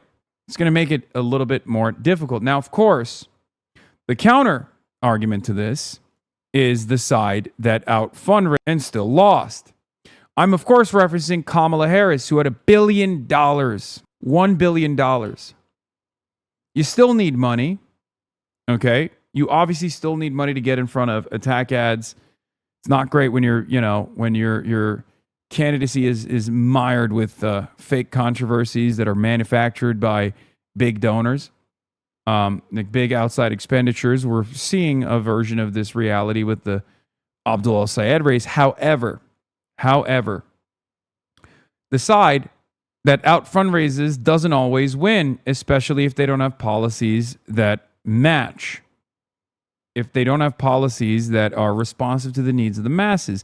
Kamala Harris was a great example of this, and so was Hillary Rodham Clinton in 2016. You feel me? And that's precisely the reason why you've seen plenty of campaigns this primary season get outspent 2-1, 3-1, and in the case of Abdul al-Sayed, 10-1, potentially 12-1. Think about the fundraising disparity there. 12-1. For every dollar spent on Abdul, AIPAC and other corporate PACs are spending $12 to get Haley Stevens elected to that seat. Well, not even elected to that seat, just to win the primary. No guarantee that they'll continue spending at that level against Mike Rogers when Mike Rogers is also a servant of the same interests. Think about that. Is this a democracy? If your elections are bought and sold to the highest bidder, you don't have real elections at all. You don't have a real democracy at all. It shouldn't be this tough. It shouldn't be this tough to get the word out. It shouldn't be this tough to be able to, put yourself in front of every single voter and say, this is what I believe, this is what I stand for, vote for me and I'll fight like hell for you. But unfortunately, moneyed interests, Citizens United, and numerous other Supreme Court decisions that favor corporations being able to fundraise and spend however much money they want to has made it impossible to have an honest and just, fair and free election system. That's just the reality. Anyway, but it is really funny that everybody used to yell at Ilhan Omar for saying it's all about the Benjamins, that, AIPAC plays a formative role in the elections in the United States, and now they're saying it out loud. They're saying it as a threat. It's crazy. There's a whole cohort of Beltway staff or consultant types that just ignore the more than $52 million poured into my home state in an attempt to buy a Senate seat. Absolutely disgusting. It's not just the Beltway staff or consultant types, because their job is to get those donors, right? Their job is to be the connective tissue between those corporate PACs and the campaigns and the politicians themselves. This is how they make their money. Now, I hate them, but I understand where they're coming from. What I cannot understand is why the media has not covered this.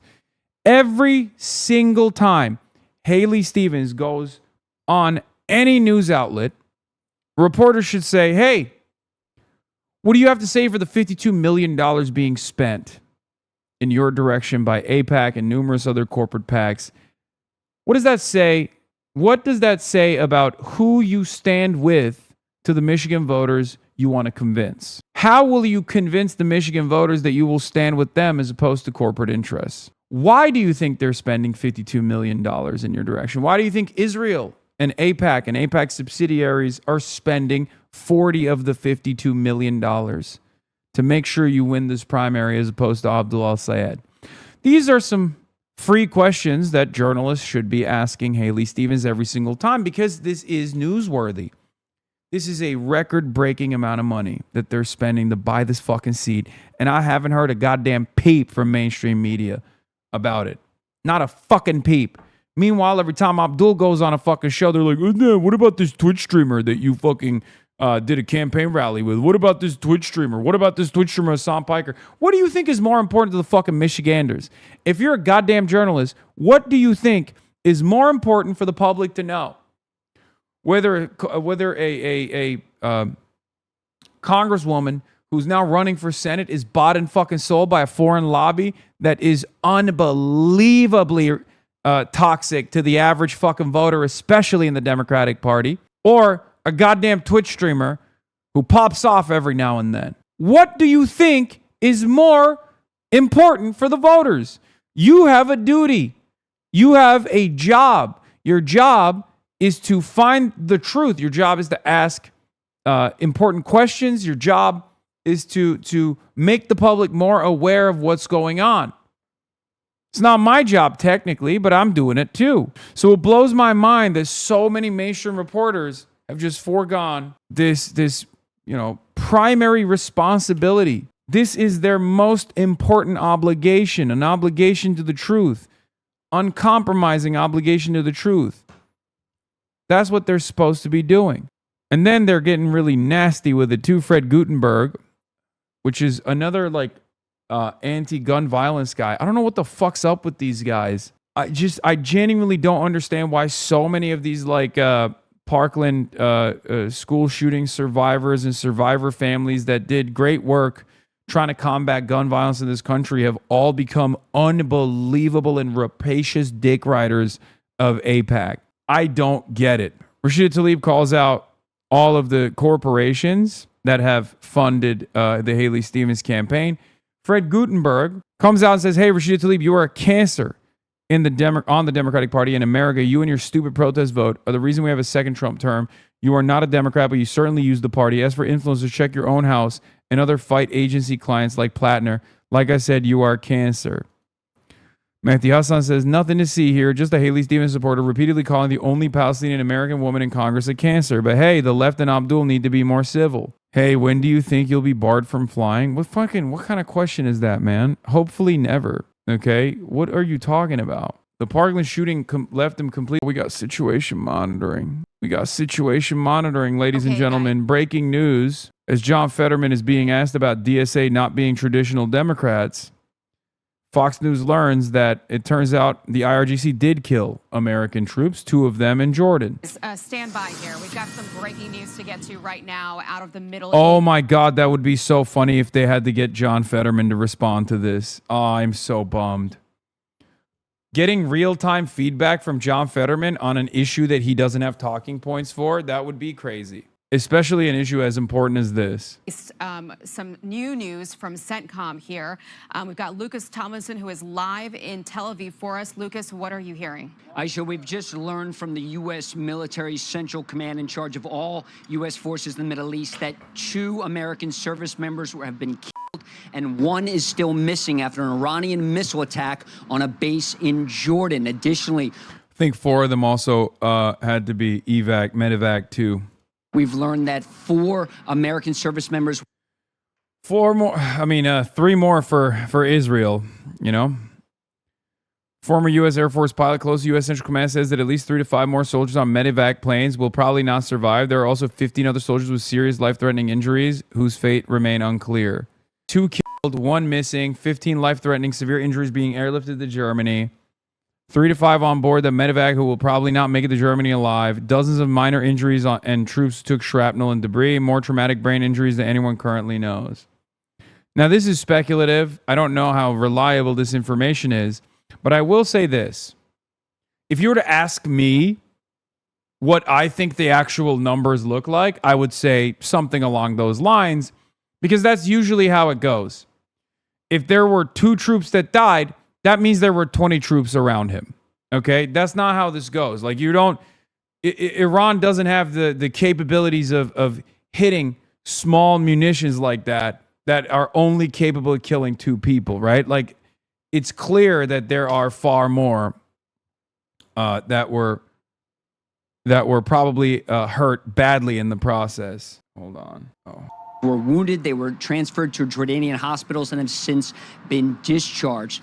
This all coming last night after at least 2 intermediate-range ballistic missiles fired from Iran hit a base in Jordan not long after U.S. Air Force personnel had arrived, part of President Trump's reinforcements, an F-16 squadron as well as an F-35 squadron. Of course, U.S. Air Force personnel are deployed throughout the Middle East. We've been heavily focused on the 2 U.S. Navy aircraft carrier strike groups that are in the Arabian Sea. The Air Force isn't as public about where it deploys its forces, but Jordan is a major hub, along with bases here in Israel, also Qatar, UAE, and of course in Saudi Arabia. But Jordan has been a major hub. So once again, Aisha, 2 American service members have been killed. 1 is still missing, and 4 were wounded in an Iranian ballistic missile attack on a base in Jordan last evening. It is the first American casualties in months since those 6 U.S. Army personnel were killed in the early days of the war in the attack on Kuwait. Yeah, Aisha. Terrible news this afternoon, Lucas. And we were anticipating, we'd heard some things about it and just wanted to make sure and confirmed it before we went on air with it, Lucas. So thank you for that report.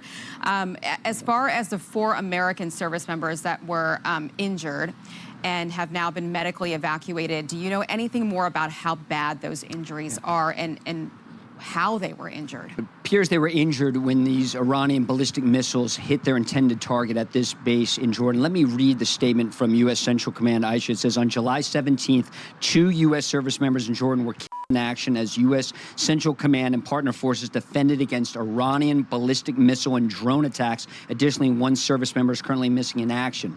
4 American service members were medically evacuated to Jordanian hospitals. They have since been discharged. Other personnel who were evaluated for minor injuries have returned to duty. Out of respect for the families, CENTCOM will be withholding additional information, including the identities of the fallen, until 24 hours after the next of kin have been notified. So this is the alert from the U.S. Military Central Command about 2 American service members being killed. 1 is still missing, 4 wounded in action, treated at Jordanian hospitals and discharged. But earlier, we also spoke about other wounded American service members. 10 U.S. Army soldiers, 3 U.S. Navy sailors have been wounded in recent days before this attack last night on this air base in Jordan. Aisha. And we knew that things were amping up because a senior IRGC commander this week was warning that if U.S. strikes continued for a couple of more days, and it had been going on for 7 consecutive nights, Lucas, that Iran would move into a phase of, quote, full-scale offensive operations. So they were certainly ready to amp this up, and it seems like they have. We have reached out to the White House, Lucas. I have been trying to get some sort of a... I have a question. Why are they evacuating the wounded to Germany and not Israel? Surely this is closer to take care of them. I mean, look, the German facilities are the main facilities that they have. So that's the reason why. I would love to be like, oh, it's because Israel would never have them because they're selfish or whatever. But I think it's because it's the biggest one. Comment from them this afternoon, and I was just checking Truth. Fox, isn't their military obliterated according to you? Yeah, if I'm a Fox News watcher, homophobia got y'all missing on some good hit. Okay, dude. So guys, excuse my confusion here because I'm a lifelong Fox News watcher. I'm a Donald Trump supporter, and I'm a little bit confused today. How did Iran kill American soldiers? I thought their military had been destroyed. That's what my president told me. So that's what's like confusing to me because I was thinking like they have no navy, totally obliterated. Iran is really worried. It's just very strange because like I've been told over and over again that it's done. It's a done deal. Iran is just like too stupid not to come and negotiate instantly. And for some reason, it almost feels like maybe we didn't win the last 100 times that Donald Trump claimed we won. Trump hasn't posted for 17 hours. Where are you, Mr. President? I need to hear from you. This is Fox. The White House just called a lid, meaning we will not expect to see or hear the president make any public appearance for the rest of the day. There's also this, obviously. Trump orders CENTCOM to open the gates of hell on Iran, Channel 14. I like that at least Channel 14, he's got a lid, but the lid doesn't extend to other countries, maybe? They're definitely planning the Karg Island invasion. Oh, for sure. For sure. I mean, we shall see what happens tomorrow. That's the real test. That's the real question. Because, before market open, Donald Trump famously will always do one big battle, one big blow up, only to then turn around and be like, just kidding. Iran, we're about to do a deal any moment now, any second now. He has a World Cup final to attend tomorrow, so he will wait. Oh, that's the other thing. That's true. There's the World Cup final tomorrow. And we haven't seen anything from the president just yet. Of course, the question is now, for the president, for the administration moving forward. I do remember, Lucas, I'm sure you do too, at the beginning of all of this, when people were asking about boots on the ground, what happens if we lose American soldiers, how that would impact his decision-making, and he seemed to indicate that sometimes people get hurt and sometimes soldiers die when there's a conflict like this. That's right, Aisha. We heard some of the early days of the war at the Pentagon briefing, both from it's the Wawa Secretary Hall of War, time, Pete baby. Hegseth, and the Chairman of Joint Chiefs of Staff, General Kane, that casualties are part of war. We heard it from President Trump as well, that casualties are inevitable. And you mentioned 7 straight nights of American airstrikes inside Iran. Really, the first airstrike started back last week on July 7th when President Trump was in Ankara for the NATO summit, and Iran attacked those 3 commercial ships transiting the Strait of Hormuz, one from Saudi Arabia, 2 others from the United Arab Emirates. Officials say that really irked President Trump, Iran breaking the memorandum of understanding. We heard President Trump say the ceasefire's over. That was the impetus to restart the war, certainly major combat operations in the skies over Iran. And we've been slowly seeing the Pentagon ramp up the target list. Before it was, Keshem Island trying to reopen the Strait of Hormuz. In the last few nights, we've seen bridges being taken out around Bandar Abbas. That's like the Norfolk of Iran. It's their largest naval base. It's a large commercial port and sits right on the Strait of Hormuz. So President Trump and the Pentagon want to see the Strait of Hormuz open to commercial traffic. But since these airstrikes have ramped up, American do. Traffic in the Strait of Hormuz has slowed to a trickle. In fact, it's been over 2 months since U.S. warships made that dangerous passage to the Strait of Hormuz as well.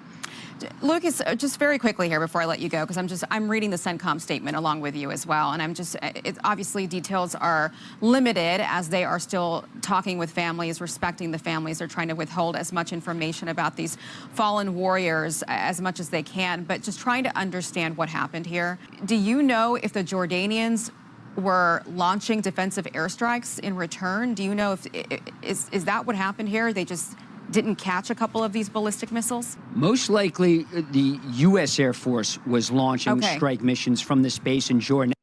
I got a diet American Dew. This is straight from the reflecting pool. For those of you who don't know, this is a very special America 250th birthday Diet Dew. It's the reflecting pool color, which is of course the American flag blue. They tap it from the reflecting pool. This is made with all of the toxic sludge that happens to be American flag blue. Delicious. And I got a club sandwich from Wawa, my favorite.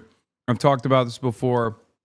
When Wawa started making club sandwiches, my life changed. And every time I'm in the East Coast and there's a Wawa nearby, I down one of these bad boys for old time's sake. Again, we've been very public. We see the CENTCOM video showing the 2 aircraft carriers in the Arabian Sea. We see the maps. We show them frequently of all the U.S. naval assets. We normally don't talk about U.S. Air Force assets in the Middle East because a lot of these countries, frankly, don't want it out there. They don't want it very public, although we have an idea, thanks to plane spotters and just monitoring open source media, when some of these jets arrive. But when you look at Jordan, Saudi Arabia, Al Dhafra and the United Arab Emirates, in Qatar, Al Udeid, where President Trump spoke just a year ago, in the Middle East, the Air Force is deploying to countries throughout the Middle East, including here in Israel. In fact, dozens of more refueling planes are headed here, not just to Ben Gurion, but to the international airport here, but also to the desert, to Israeli Air Force bases. More fighter squadrons are heading in. I was told Dual use? Officials that in Jordan in particular, F-16 squadron from Germany was deployed there to Jordan. Also, another squadron of F-35 stealth fighter jets. Recently, we saw F-22 Raptors, also fifth-generation jets, leave the Middle East, so these were likely placements. But President Trump is ramping up this conflict against Iran, and to do that, you need more firepower to do it. And it's not just the U.S. Navy, Aisha. You have to send U.S. Air Force squadrons. A lot of these are based from Germany, from Italy, and of course some from the United States as well. Okay, Lucas, stay right there. We'll likely come back to you. Be sure to like and subscribe for all the Fox News latest on YouTube and catch full shows streaming now on Fox 1. Where's Lucas gonna go, bro? He's in Tel Aviv. He's stuck. Oh shit. We got a chatter that said just voted in the Troyotathon.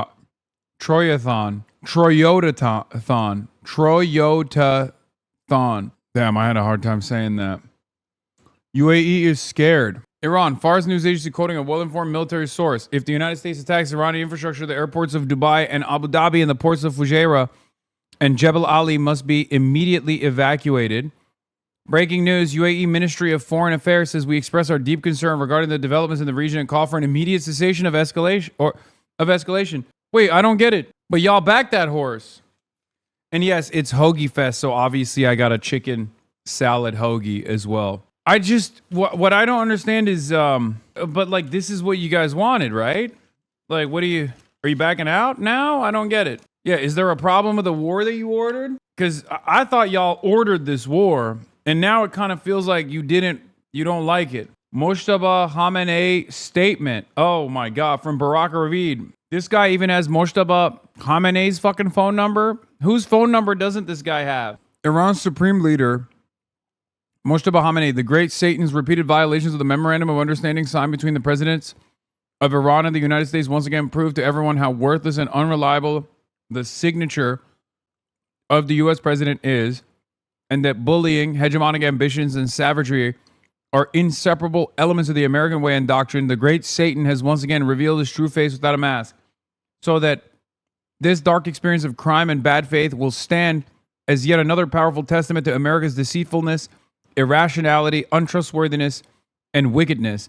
Now that the American enemy is seeking to ignite war and incur even heavier costs and greater disgrace, it should know that the beloved Iranian nation and the axis of resistance have unforgettable lessons in store for it. The bravery of the fighters of Islam and the courage of the people of Iran's southern region in recent days have already demonstrated examples of those lessons. Okay. I mean, that feels like he's not a big fan. I'm going to be honest. I don't think he's a big fan of the American government, it feels like. Now, here's what's interesting. Iran has begun to adapt to the U.S. air defense system, firing ballistic missiles that travel at extremely high speeds and can maneuver as they streak back towards Earth, according to U.S. officials who spoke to Wall Street Journal. Wall Street Journal reports, additionally, Iran has proven an ability to hit sensitive targets in the Middle East, raising concerns that the regime is getting targeting data and assistance from China and or Russia. Remember I told you? It's tit for tat. It's Russia, most likely, in exchange for Ukraine. Russia is mad that the United States is allowing NATO to give targeting, to give strike targets. Russia is mad that NATO is giving additional intel to the Ukrainians to strike critical infrastructure, oil and gas and energy infrastructure in Russia with pinpoint accuracy. So it's obviously, they're doing the same thing. They're responding in kind by giving Iranians the opportunity to do the same. In recent hours, we have been witnessing a significant shift in the strategy behind the Iranian missile attacks. Over the past few days, the primary target in the Middle East has been the Muwafaq Salti Air Base in Jordan, a facility crucial to Israel's defense. Indeed, at the start of the war, the majority of Iranian missiles fired at Israel were intercepted over Iran, which serves as Israel's most critical air defensive layer. If Iranian attacks continue at this pace, the U.S. will sooner or later exhaust its stocks of Patriot missiles, supplies that have already been significantly depleted in recent months, leaving Israel far more vulnerable should it become directly involved in the war. Every time these guys do something, it literally feels like a chess move. I'm not even kidding when I say this. It's not a joke. Every single attack, no matter how wasteful it looks, is literally for the next step. They're always moving 2 steps ahead, always. Last time, they opened up the big salvos initially, right? They dumped their older munitions, and everyone was like, oh, they have nothing. They don't have new technology. Meanwhile, the reason why they were dumping large salvos over and over again, both on Israel, Bahrain, and all these other places, was specifically to exhaust the defensive munitions that the American side has. Then they started lowering the number of munitions that they were lobbing in the direction of both Israel and all these other allied nations, and started deliberately targeting radar systems. They shut off Israel's eyes and ears in the region, making it more difficult to calculate ballistic munition trajectory ahead of time through the network of eyes and ears that Israel and America has. Then they started penetrating the Israeli defense with far less munitions. So while the United States of America was looking at they're sending less missiles, that means that we've successfully attrited their striking capabilities. The reality wasn't that their striking capabilities have been significantly deteriorated. It was that they had no necessity to continue lobbing all of the missiles that they were lobbing. Plus, any kind of pushback did not actually permanently diminish their strike capabilities, regardless. And all of the attacks all of the Iranian TELs only made it a little bit more difficult for them to continue lobbing missiles in the direction of Israel. Bonzer Barry's tweet has the New York Times analysis on it. Let's see. Oh, this one. New York Times, the U.S. officials offered a recounting of the last 5 days of Iran's attacks on Jordan. Jordan obviously plays a major role in the Israeli defenses, and Iran recognizes that. So now they're eliminating the installations, like the anti-missile systems that exist in Jordan. This is also a huge point of leverage for Iran. Why? The chicken salad sandwich wasn't as good as I remember it. Somewhat disappointing. So, why would... Okay. Chat. Why would opening up more avenues to strike Israel with ease be a significant problem for America if America is going to invade Iran? Why would that be an issue? Right? Well, I'll tell you why.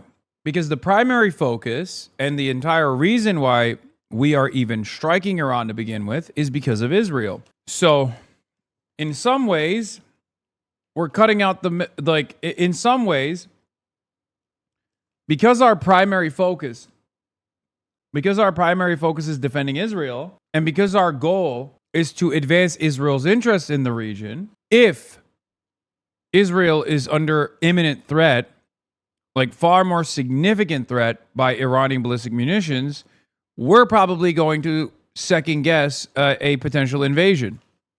Instead of invading Iran, we will most likely try to focus our efforts on defending Israel in the interim, and then we will focus our efforts on probably trying to get a ceasefire, at which point Iran will have even more leverage. Last round of attacks, Operation Epstein Fury 1.0, Iran got the nuclear weapon of trade, control over the Strait of Hormuz. This time around, if Iran has these striking capabilities, if Iran can establish a far higher rate of successive strikes on Israeli soil, that is even bigger advantage. Bibi masterfully shifted Israel's war with Iran onto the United States, then sat back and watched it unfold from the comfort of his sofa. Indeed, a remarkable outcome for Netanyahu as things currently stand. He pulled the U.S. into a strategically self-defeating war with Iran and the Hormuz crisis that followed. Now America owns the military and economic consequences while Israel can largely remain on the sidelines. I don't think Israel is going to largely remain on the sidelines. I think there is a reason why Iran is striking Jordan. There's a reason why Iran is striking Jordan. It's because they want to strike Israel. Jordan plays a profoundly important role in interceptions, taking away a big chunk of the burden from the immediate Israeli defenses. If Jordan falls, missile penetration through the Israeli defenses will increase, especially the cheaper drones that are far slower that Iran can send in these massive barrages.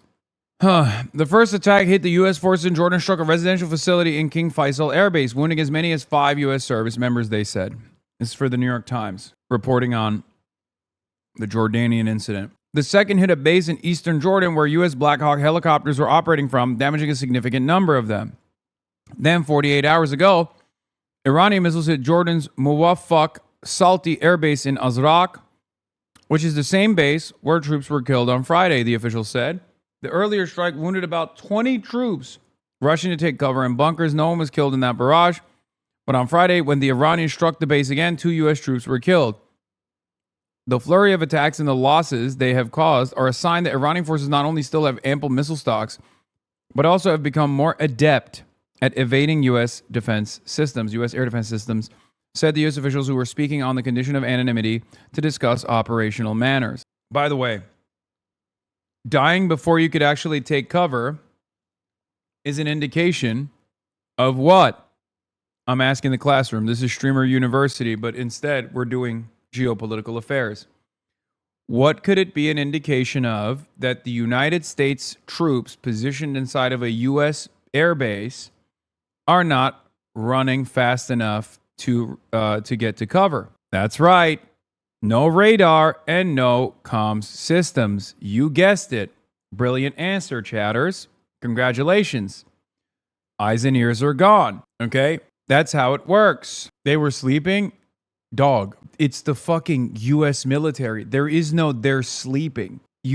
Alarms are supposed to start blaring at least 15 minutes ahead of time, or however long the early advanced warning systems work. I'm not, an expert in this stuff. And you're supposed to get your fucking ass to bed. I mean, get your ass out of bed and go to the fucking bunker. This is first-person footage captured by American service member showing the moment Iranian missiles struck Muwafaq Salti Air Base in Jordan. The strikes hit the area where the living modules were located, resulting in the loss of at least 2 American soldiers, with 1 service member reported missing and 4 others injured. According to U.S. CENTCOM, the soldiers lost their lives while defending the base against drones and ballistic missiles, while the 4 wounded service members sustained serious injuries. The injured personnel have since been discharged from the hospital. The strike occurred on the night of July 18th. This is first-person footage captured by American service members. It's cooked. Watch the footage with audio instead. Okay, they're literally running into the bunker. No fucking air raid sirens. No sirens. They're running into the bunker after the first or the second fucking bomb exploded on base. That's what's really important to understand about this footage. Okay? No sirens, no early advanced warning systems. They're trying to panic rush into the bunkers after bombs have already dropped on the base. What the fuck are they thinking, bro? They're just gonna sit there with no radar at all? It seems I'm fine. Is it effing? Uh-oh, it is effing, isn't it? What the fuck? That's so weird, dude. I mean, I don't know if it's the thunderstorms or not. Hold on. It could be the thunderstorms. Hold on, I gotta get the door. About at least a much higher casualty rate than what we have seen so far. Now, what would the point of all of this? If this is what the direction is, that seems to then be aimed at making sure that it is a much more significant degrading of Iran's ability to close the strait. Already we've seen that before the MOU and during the MOU, the US was trying to establish a southern corridor in Omani waters that would be militarily fortified, and as a result, the Iranians would not have the same ability of closing that. So if war resumed, part of the strait would still be open. You take that in combination with what this could then be an effort to really deeply degrade Iran's ability to close the strait, and then you're starting to see a clearer picture of a military reopening of the strait as a whole, which would be nevertheless different from an attempt to overthrow the regime or to do the type of regime change. What is happening? Is this still out? What is happening? I don't get it. It's fine on my end. We've been back, right? Chatters are still complaining that it's like effing. Why don't they sleep in the bunker? Romkey, did you get the printout? Oh, hell yeah. Oh my God. Haley Stevens, Sri Tanadar, and Senator Gary Peters are all participating in a conga line? What the fuck?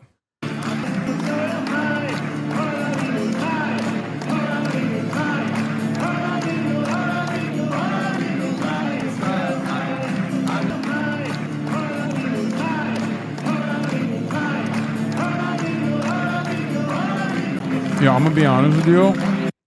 I've only seen her this excited about talking about Michigan and Israel. One makes sense, the other doesn't. What's all that? Okay. We're gonna get picked up. Like 10 minutes, I think. 15 minutes, 10 minutes, something like that. Oh man. Do you fuck with black holes?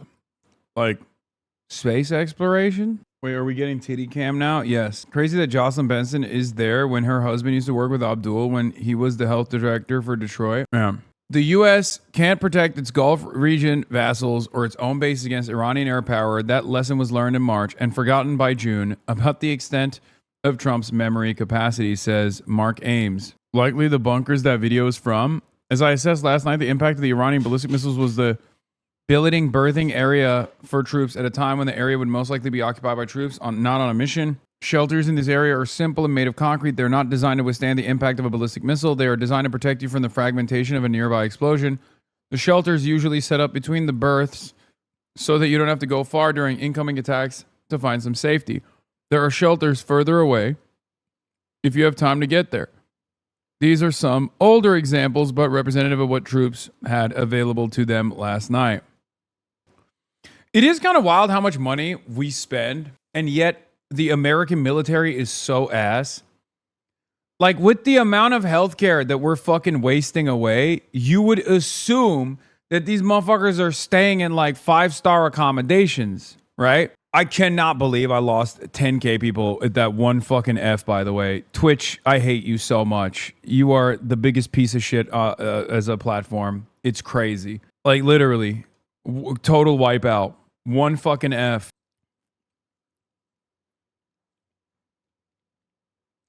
It kicked us out? Yeah. No, I know.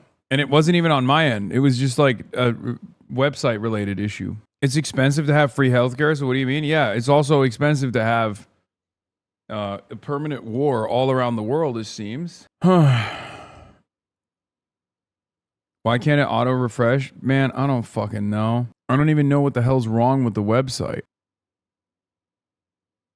It happened different on all my devices. Instead, you have a trillionaire? I know. Change operations that clearly was part of the plan earlier on in the first war in February. Having said that, this may be the American plan. I still find it very difficult to see how it would be successful. I think it would bring about a huge risk of large number of casualties, would make it more difficult to go back to the negotiating table. And also, I think once you actually have ground troops, even if it's elite forces in a very small number on Iranian soil, it will fuel nationalism beyond what we saw even in February. And that is also something I think the US side miscalculated or underestimated back in February, and it appears to be another count of underestimation now. Yeah. I think it depends on when it comes to the tolerance of the two sides. The United States basically is using GCC countries to attack Iran, and Iran's response goes to the GCC countries. They're hitting some targets, as we've learned moments ago or 2 hours ago. Kuwaiti government has announced that Iran has hit one of their major power plants and the desalination plant. Iran has also threatened to switch to economic targets if the U.S. doesn't stop doing war crimes. Yeah, of course. That also obviously makes sense. I said this already. I said this I said this yesterday, and I said it the day prior. This is going as predicted. If the United States of America starts hitting targets that aren't military installations and starts actually hitting like infrastructure, possibly hitting infrastructure because they are interested in potentially doing the unthinkable, which is obviously invading Iran militarily, then Iran, in an act of escalation or following up America on the escalation ladder, will retaliate in kind and strike back against civilian infrastructure. Is Trump a junghead? I mean, I don't know. Considering that he's like entertaining boots on the ground, maybe he is. They started rationing the power right now in Kuwait, which is a major issue, it seems. And how do you see that point of tolerance on the two sides? What would be that moment that someone maybe in GCC countries says, we're done, we're not going to do that? You remember the Operation Freedom that the United States started before the MOU, signing the MOU. Is that going to happen again? So that is one scenario, a scenario in which it's being reported that Trump is golfing right now. I mean, he's not golfing here. Let me tell you, it's fucking raining out here. So I guess he's not in DC. 200K Saudi troops incoming and you're going to look real silly. I agree. If 200,000 Saudi troops militarily invade Iran, I will look very goofy. I will look like a goofy ass. For sure. Essentially, some of these GCC states say no to the U.S. But keep in mind, which GCC state said no to the U.S.? It was Saudi Arabia. Saudi Arabia is in a completely different dimension of power than Kuwait. Kuwait is completely dependent on the United States. Kuwait exists because of what the U.S. did in the first Persian Gulf War, when the U.S., together with the UN coalition, expelled Saddam Hussein's invasion of Kuwait. So we're talking about a country that has very little over the United States. Same is true for Bahrain at the end of the day. So the likelihood of that scenario I find smaller then the likelihood of the opposite happening, that you actually have now a situation in which some of the GCC states are now, the balance of their frustration, they're frustrated with the US, they're frustrated with Iran. In previous episodes, particularly in the beginning of the war, it was very clear the balance of frustration was with the US. They were very upset with the US. The entire situation was bad. You know, at one point you saw that the Omani foreign minister wrote this very harsh op-ed in The Economist, essentially saying that the United States has allowed its foreign policy to be dictated by Israel. These are very harsh words, particularly coming from Oman, which otherwise has been so quiet, so discreet, always operating behind the scenes, never trying to get attention to itself. That balance has now really shifted. There is much, much more anger at Iran than it is at the US at this moment. There is anger because they believe that the Iranians should not have attacked the ships during the MOU with the strikes. And as you remember, they were mostly GCC ships. They believe that this was an overreaction. They believe that the Iranians closed the strait too fast, so that the Iranians moved up the escalation ladder much, much faster than what they'd done before. There was a meeting in Muscat, as you remember, 10 days or so ago, that unfortunately failed. They did not reach a deal. But the Iranians apparently bombed Oman immediately afterwards, just hours after the foreign minister had been in Muscat. So there is also a scenario now that in which many of these GCC states are believing that the Iranians are too aggressive. And as a result, also you're seeing a bit more of a coalescence. Audio only chatter. Who is the guy that sounds like Trita Parsi, Executive Vice President of Quincy Institute? Damn. You got it, chatter. You got it. It is Trita Parsi, Executive Vice President of the Quincy Institute. What is this? France's goalie is paid by England. 0-2 before 20-minute match time is crazy. Look out for a loser in a Hawaiian shirt and a girl in a dog collar. They're looking for you for nefarious reasons. Oh yeah, I've heard that there are kick streamers that are trying to like disrupt the process for some strange reason. Just loser shit. Why do your ops sound like a Yakuza sub story? Dog, if you knew what they look like, you would realize they're not like a Yakuza sub story at all. That makes this sound way fucking cooler than they actually are. By the way, I will say, it is very strange that just like literal stalking is so fucking normalized. Like straight up cyber stalking and like also literally physically stalking someone is so normalized that these guys like have entire communities dedicated to doing that shit. But you know, what are you gonna do? Is it ready to go? Yeah, of course. It's raining hard. Bring an umbrella. I don't need it. A lot of gold in that room. Are you in the Trump White House? Yes, I'm in the president's ballroom, dude. You got me. This is guys. That's why I came to DC. It was a lie. It wasn't for. Listen, I need you to understand something. It actually wasn't. It wasn't because I'm speaking at the College Democrats of America. It's because I'm staying in the president's ballroom. In the presidential ball sack. GCC unity, which frankly, throughout the war, we hardly saw any of that at all. On the contrary, it was massive disunity. It was during the war that the Emiratis pulled out of OPEC. It is, it's after the war, but nevertheless, we just saw that the Saudis have stopped payment connections to the UAE, etc. So there was a lot of tensions. The Emiratis were trying to convince the Saudis and others to actually join the war. Where is this coming from? Trump's reaction to Iran saying it's no longer following the memorandum of understanding? I couldn't care less, News Nation. I thought he had a lid. What happened? It's the paid Truth Social subscription? Wait, is that what they're getting? Are they getting it straight from the source? I thought he wasn't doing interviews. I thought he wasn't giving any information out. But he's out here. First, we heard from Channel 14. He's like talking to Israeli news.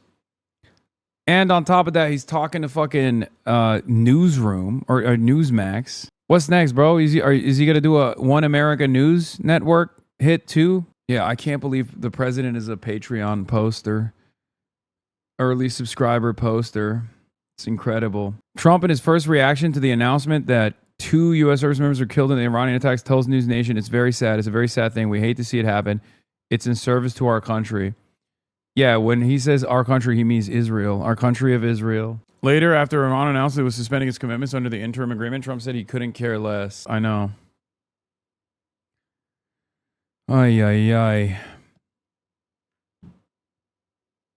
Penobscot County, 44-vote Troy sweep. Rah, the Toyota is set to be deployed. College Dems had your back, Unc? Yeah, I saw this. Kickstreamer Destiny got banned from the College Democrats of America convention after announcing he would harass Hasan Piker and his audience at the event.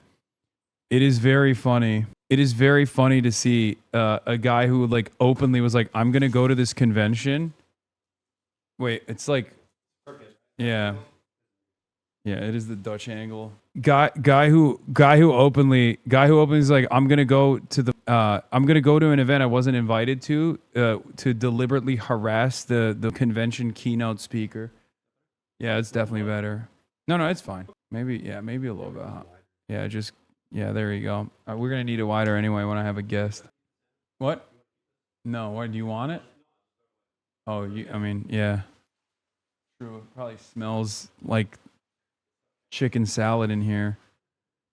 Do you write the speech on your own? This one I did. I got a little tweaks in the beginning. And the quote and stuff is from Noah, but the rest of it was all me. A big part of that speech was supposed to be my speech. So that was supposed to be part of that was actually supposed to be the speech that I was going to do in Denver with Maylot and Julie Gonzalez that I never got to. So I just like reworked it around for this. Fund ICE, who will fund Israel, who will help poison the planet, who will stiff workers and help bosses. We don't need those Democrats anymore. In fact, we have a message. We are coming. We are on boss. We're on bot. We're unbound. And we will become undeniable. Easy as no contact order approval with all this evidence, man. Get one and he can never talk about you again. End this harassment for good already. If you're still in contact with the CDA, you should give them a heads up that the finance director you cross paths with is now being targeted by this. Yeah, he knows. You got to aura farm more. Stay after. Yeah, sure. So many of the chat exclusively care about drama. They don't even care about the speech. I mean, some care about the speech. Come on now. What is this? Aspen will gladly misrepresent my points to spread misinfo fed by his chat, but still won't watch the video. Watch for yourself and come to your own conclusion. Also, I totally plan on continuing my series interviewing fandoms because I think it's interesting. Viewers are so stark, he couldn't find any weirdos. The vibes are impeccable in the HasanAbi community. Hasan is more upbeat. He's more hopeful. And his viewers reflect that. Asmongold says he'll keep an eye on Stephen Azar videos, accusing him of creating narratives and hopes, the worst for people like him. He interviewed my viewers for like over an hour and he took 10-second clips from that, uploaded them, and misrepresented what this person was saying in order to manufacture a narrative that is a bunch of disaffected viewers. And everybody's sad that I'm doing this. Why don't you ask Ethan? It's not my fan sending skulls to different people that I dislike. Romke, are you still here? Yeah.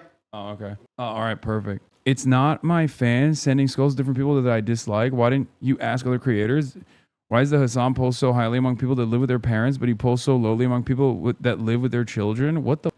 This is what journalists like this do. This person is who would lie. Oh my God, he's so butthurt. HasanAbi viewers are so stark, he couldn't find any weirdos. The vibes are impeccable in the HasanAbi community. Hasan is more upbeat. He's more hopeful. And his... I like that he just straight up will repeat this delusion that like I and my community sent like skulls to Ethan's house or something. It's awesome. Certainly love that.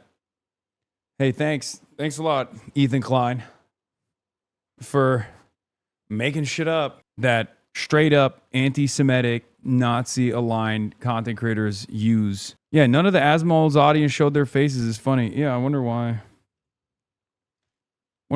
Viewers reflect that. But I also wanted weirdos. And this guy says, if this is the guy, by the way, this is the guy that made the YouTube video about me. So he interviewed my viewers for like over an hour, and he took 10-second clips from that over an hour interview, and he uploaded them and then misrepresented what this person was saying in order to manufacture a narrative that it's a bunch of disaffected viewers and everybody's sad that I'm doing this. But I also wanted weirdos. And this guy says, if you speak to Hasan fans, you will be speaking to absolute lunatics who will threaten to rape and kill you over a minor difference of opinion. That's the difference between the two audiences. Nobody has threatened me with any of those yet. I desperately wanted to get people who weren't the most normal human beings. I wanted those that were outlandish. People that could kind of match the energy of my Asmongold people. But I just couldn't find any. Why didn't you ask Ethan? What? It's not my fans that are sending skulls to different people that I dislike. Why didn't you do that? Why didn't you ask other creators? I looked through hundreds of messages, and they were all fairly normal people. Oh, they're here already? With jobs.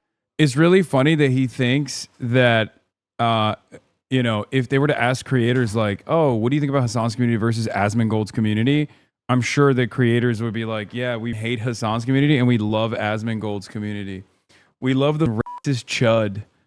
We love the racist chuds that are constantly telling trans people to rope and, you know, have found a kind space on the internet for like-minded individuals who think all immigrants should be purged, you know, who say Somalis are parasitic.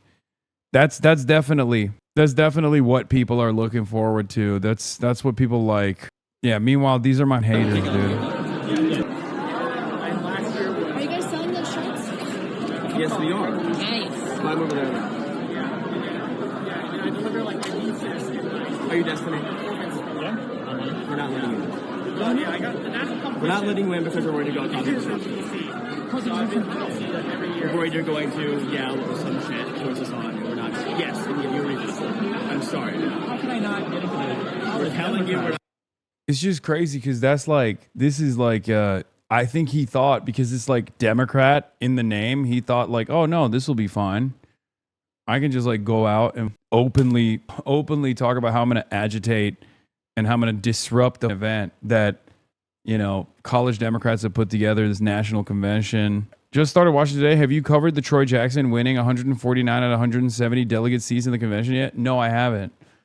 I didn't know. I didn't know it was like that. I didn't know Troyotathon was that crazy. Bro, there's something so strange about like openly filming yourself wanting to you know, thwart an event put together that you were not invited to because you hate the person that they invited, and then just being ass mad the entire time, you know? Making this up. Destiny claims the College Democrats of America convention let Janet Mockey, a guy who was arrested for making threats, but it wasn't Jarrett Mockey in the picture he posted. It was Austin Wise, the finance director of the College Democrats of America. Yet another failed attempt. The funny thing is the College Dems let in Jarrett Mockey, the same guy who got a guided tour to making threats. Dude, what the is going on, man? This guy's such a... Dude. You can't do this, man. You cannot do this. Okay? This is Laura Loomer behavior, dude. What the... Dude, what a disgusting, toxic, insane community. Just so desperate, so odious, straight up racist behavior, dude. Jesus Christ, who behaves like this? They're calling D the Dem Jake Lang. In defense of Laura, she does not have a Nazi kid, so she has spare time. Fair. Centrists are defending Pestany too. Yeah, I saw that. Yeah, this guy went, so this is who we're platforming Young Dems after all this attacks against the party, after all this disgusting rhetoric, and barring someone like Omni Liberal, who's been actively organizing and canvassing for Democrats at his behest. Pathetic behavior. Why you got on 2 mics and no turntables? I have a mic on because I'm gonna have a guest in a second. That's why. What's happening, guys? And then I'm also going to pull you a chair.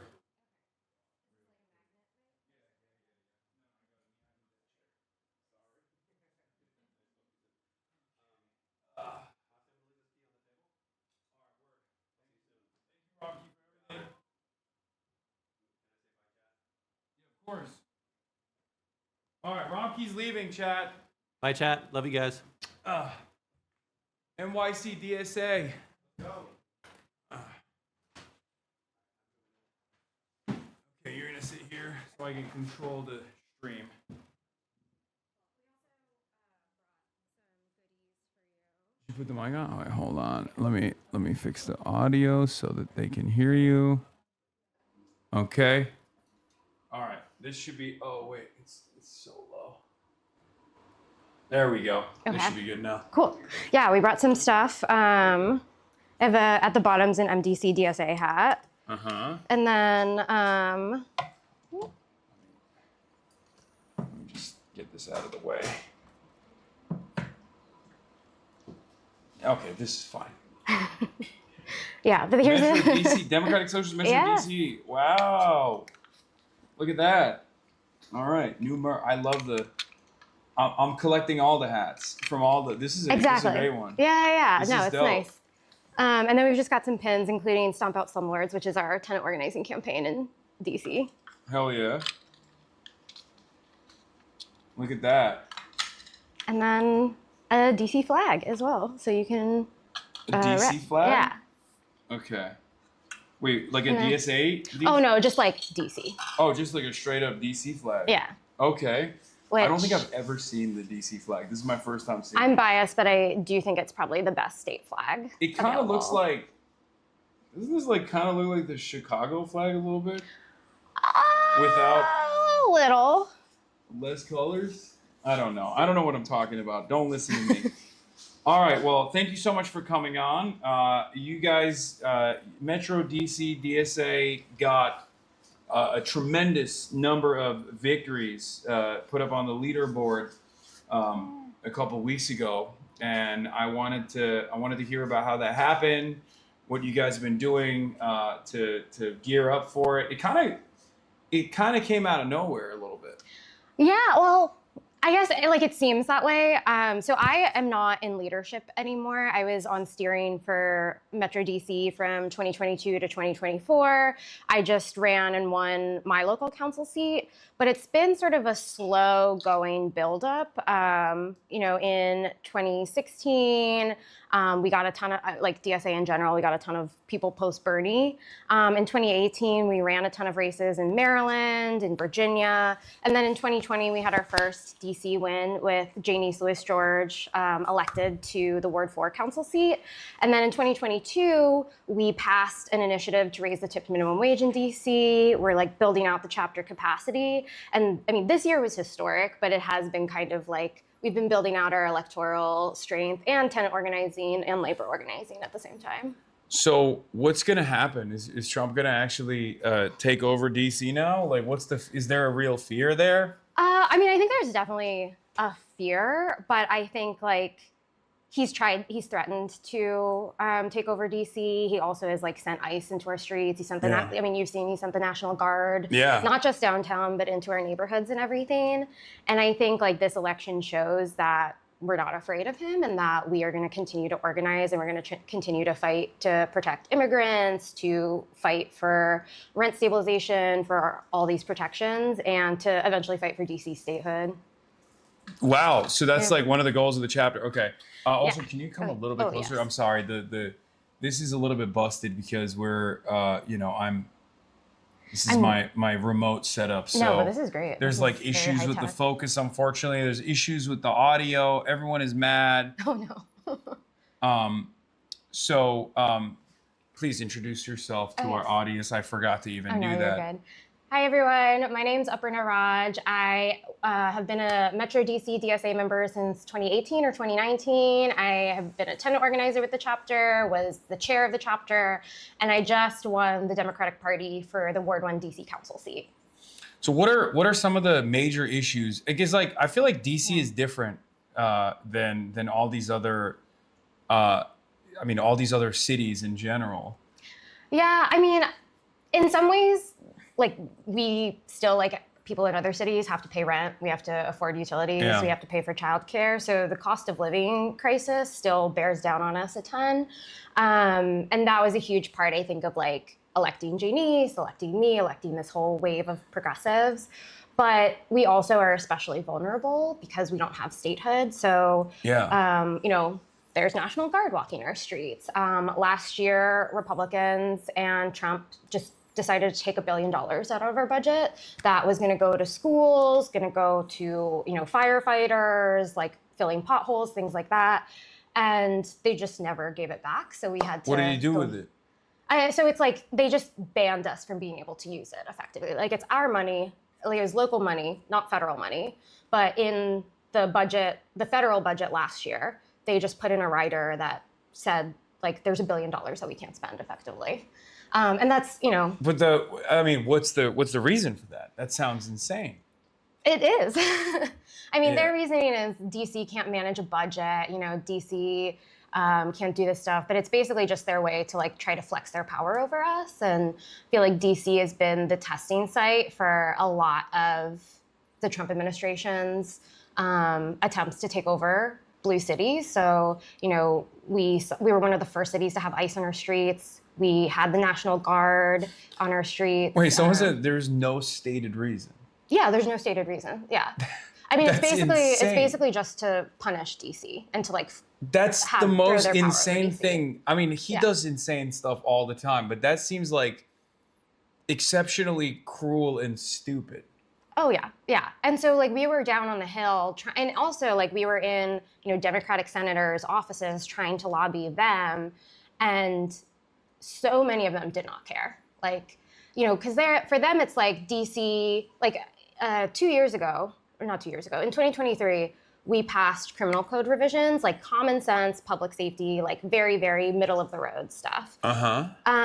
Republican Congress overturned it, and Biden signed that legislation to overturn our public safety legislation. So a lot of times, Why? Because it was too woke? Like what? yeah, and from his perspective, he thought it was Wow. like too soft on crime. But like we've seen establishment Democrats and Republicans both kind of using DC as their bargaining chip on a lot of things, and so that's why we need statehood. We need to be able to be protected the same way a lot of other states are. Yeah, but then it's going to be a blue state. So which state are we chopping? I think Like, we could in merge. order to create a balance. I mean, I think 51's a great number, but you know, we could always I was we thinking could always 52. merge the Yeah, but not to make Puerto it even Rico. numbers. That's even. Okay. So I'm saying, DC obviously blue, right? Yeah, It's yeah. obviously going to be blue. It's a deep blue city. Which state are you cutting in half so that it's 52? And why is it North Dakota? Oh, no, I think the Dakotas should merge. That's Oh, like, that's how you want to. Well, then that's one less state, one less red state. But I mean, I don't think like This is if exactly we the kind of got- yeah. woke nonsense that's coming from the Democratic Socialists of America chat. That's Yeah. crazy. Okay, so all jokes aside, so it's statehood. Yeah, It's absolutely. an understandable desire, it's an understandable goal. Unfortunately, it's also been seen as like another political football where is there any appetite from the Democrats? I feel like Democrats never do anything cool to even gain leverage for the national party. Well, I mean, I have a lot of hope seeing like, you know, in Virginia, them passing, obviously got overturned by their court, but them passing the map to like respond to Republican gerrymandering, that Yeah, but DC statehood is the right thing to do, and it's the political thing to do.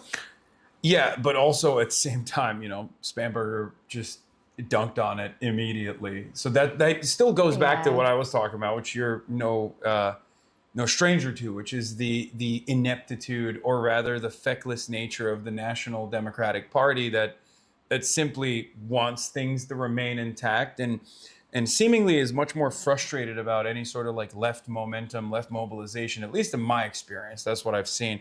Was there something similar in DC as well? Is there like a big machine here as well? There was, but I would say that I think that this election was sort of the last gasp of that machine. So there was the Green Team, which was Mayor Bowser's kind of political machine, elected a lot of more like neoliberal, moderate Democrats. But I think after this last election, there isn't a single sort of like Green Team aligned, like inside with Mayor Bowser elected, who will be coming in next year. But it has been, I mean, like DC has had sort of decades of this establishment Democratic rule, which is also led to like decaying government agencies where people, you know, this election also became about not just sort of values and cost of living, but also just making government work. Like there are a lot of rats.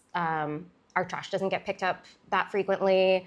When you call an agency, you might not get responses for hours. And so there's definitely a political machine here, but I think it is on its way out. And I think I think people really see through it now.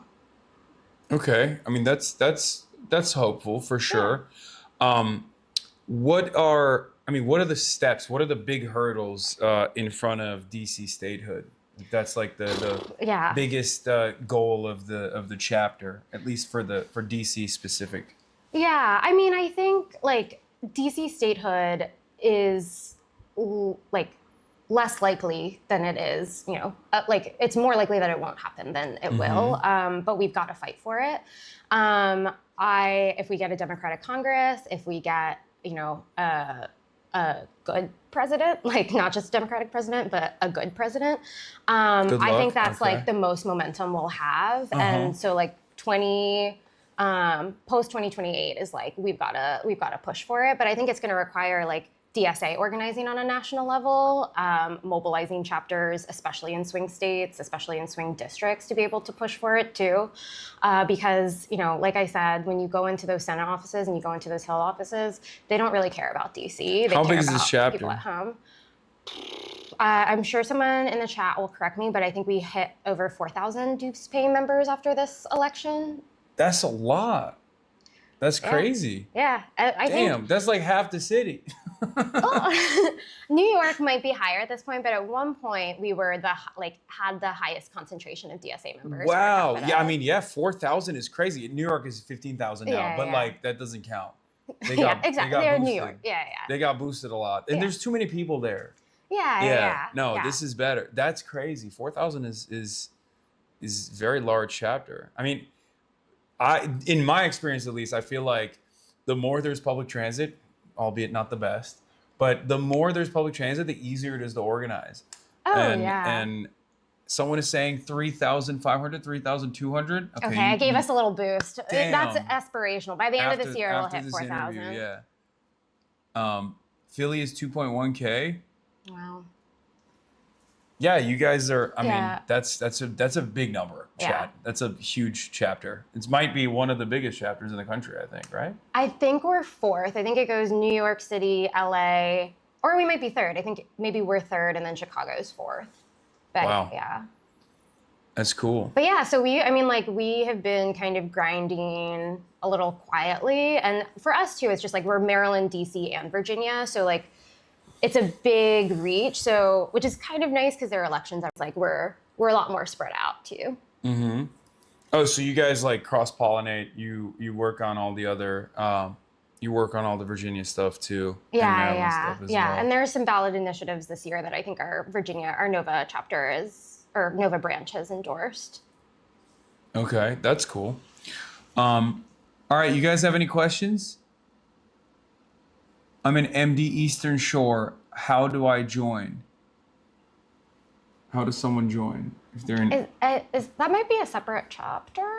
DSAUSA.org/join. DSAUSA.org/join. And you can figure it out on your own.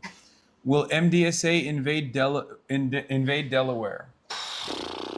I feel like Philly is better positioned for that. Okay. But someone's got to invade Delaware. That's fine. Yeah. Okay, as long as we I'm pretty invade neutral. Delaware, I'm Yeah. happy. Will my dad come back? No. There's people talking about your Pomodoro dress. They said it looks very the tomatoes. nice. Thank you. It's tomato season, despite the diarrhea parasite. Yeah.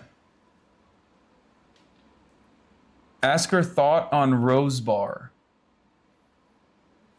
I don't know what Rose Bar is. What the fuck is Rose Bar, chatter?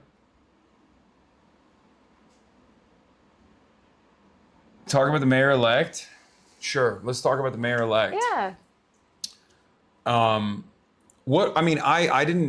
admit there was a lot of other campaigns that were taking place around the country, and I didn't pay close attention, but you said affordability was a major point here. Yeah. And obviously you're coming from a tenant organizing background.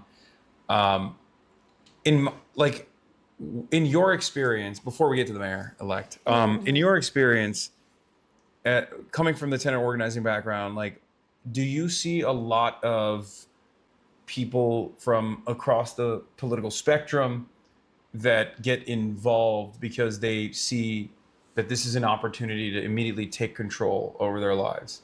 in a very meaningful way. Yeah, I mean, I think it depends. You mean like that get involved with tenant organizing specifically, or that move from Yeah, when like, you're doing tenant to tenant organizing. Yeah, I mean, I think it takes like similar to labor organizing, and also it depends on the person, and it depends on sort of how immediate their issues feel, and also the level of risk they might be taking on. We saw a huge boost during the pandemic because one, everyone's being told to stay home to stay safe, and if the conditions in your home are inhabitable, like that becomes all encompassing all of a sudden. And then two, a ton of people were getting laid off and couldn't afford to pay rent. And so tenant organizing and like your home became a huge site of politicization for folks. And so like I organized with a building that's in Ward 8 in DC, which is a predominantly Black working class part of DC. And they were dealing with really awful living conditions. And during COVID is like, you know, I think this was before I got involved, but like there were attempts to sort of try to get, you know, to build out the tenants union there and everything before, but it was COVID that really actually like launched the efforts there. And we organized a rent strike there alongside the tenants. And I think at the peak, probably like 200 tenants were on rent strike and withholding their rent from the landlord. And eventually it led to like the Office of the Attorney General bringing a lawsuit. Tenants won $41 million in rent relief, which is huge from that settlement. But I think it really just ebbs and flows on like what people's immediate conditions are. And, you know, it's easier to ask someone to go to a tenant association meeting than it is to ask them to go on rent strike and withhold their rent and take on that risk. But I think like, you know, that tenant organizing and like building that base really, like I still am 100% about like organized tenants and organized labor being, and like sort of that mass movement building being part of how we change this country. But I also saw at the council just like taking away tenant protections, cutting emergency rental assistance, and I think has been like this year, I think like renters issues and tenant issues became a lot bigger for folks. Yeah, I mean, in an environment where home ownership is becoming increasingly less attainable, I feel like tenant organizing is going to be the next wave of organizing in general. Yeah. It's so funny because like labor unions are understandable. Everybody, well, maybe not in America, but people kind of get it where you get together and you're like withholding your labor if necessary. Whereas with tenants, you are technically their entire value is just you giving them money. Yeah, 100%. And I think like, as long as sort of there is like, as long as America is treating basic needs like commodities and something for people to extract profit off of, you're going to see people using their leverage however they can to try to. I mean, this is impossible without statehood anyway. But do you guys have any public housing initiatives? Or I mean, so we do have public housing in DC. Similar to like any other city. Janice actually introduced a social housing bill, I forget exactly how long ago, but a couple of years ago. And that's a huge priority for me if, when coming back in is to try to actually get that passed. I think we're seeing incredible things in Seattle, and Montgomery County, our neighbor, also has social housing, and it would be great for us to like move in that direction of having publicly owned, resident-controlled housing. How's the power sharing look like between because every city has a different mayor system. Like New York is very centralized. Yeah. But LA is very decentralized, where the council district members are more powerful technically than the mayor. The mayor is basically just signing off on things. Like they have some capabilities. Is it similar in DC to LA or New York? I would say we're probably in the middle of those. So like the council has legislative power, but the mayor has a lot of the executive branch has a lot of power, and the agencies there have a lot of power. And the mayor proposes a budget, the council can amend it, but they can only do so much within what the mayor proposes. And so that with an unfriendly mayor has led to us having to save a lot of things and be on defense a lot. Yeah. But with a much friendlier mayor and someone who will prioritize like rental assistance and things like that, I think like we'll be working just like from a better baseline. And like, you know, council can always override the mayor on legislation if they veto it and stuff. But I would say we're pretty even. A lot of, I think, issues in DC have been around, in some ways we have good laws and good protections, but the enforcement is not there. Like agencies won't necessarily go after wage theft or code violations in housing. And so that is where like that implementation enforcement piece is going to be really, really important. Is there not enough there. funding for these agencies, or what is the? I would say Is it corruption? Just naked corruption? Yeah. Like there have been a lot of like agency heads who have like held multiple jobs or like have been found to not be qualified for their positions. Like it's actually like serving the people of DC has not been a priority for this mayor or for the people that she appoints. There's a racial So- component to all of this that Yeah. I think people might not understand, because when people think of Washington, D.C., they think like politicians, evil people, tyrants from all around the world coming in, flying in here, staying in hotels like this one. But D.C. is a very black city. Yeah, we used to be majority Black. Because of these policies that have increased displacement, we are now a plurality Black city. Wow. So like that's why, you know, DC is chocolate city. Like that's what it's known as. And so you're seeing a lot of families, especially Black and Latino families, get pushed out of their homes, pushed out of DC entirely. And so, you know, I think the hope for that Janice and I both have, and progressives in general on the council, is to try to create more affordable housing, to invest in tenant protections, and try to really keep people housed. And then to that point too, that you said, like the building that I was organizing with in Ward 8, you know, like I said, working class, predominantly Black, like the issues that they were dealing with would not fly in Ward 3, which is predominantly white, wealthier neighborhood. Like the Department of Buildings would come out occasionally, but they wouldn't enforce any of the fines. And like, it's just like, you know, you see sort of this mismanagement and this lack of enforcement on specifically working class communities and communities of color. Yeah, definitely. And I think that also makes it less likely to push for statehood, makes it less likely to have any kind of political power as well. Yeah, and that's, I mean, a whole part of why we've been denied statehood for so long is because DC is such a Black city, and like it was a way to suppress Black political power. All right, we got a nerd in here. Official membership numbers are 3,763, fourth largest after New York City, LA, and at large. Oh, well, at large doesn't count. I mean, I had no idea. That's crazy.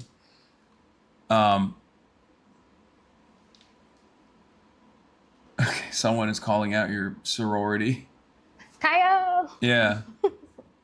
Said, great, sorority girls doing good things. You both mentioned earlier that public transit makes it easier for DSA chapters to organize. There are planet/discussions regarding organizing within more suburban or rural areas that can also benefit from DSA candidates and agendas.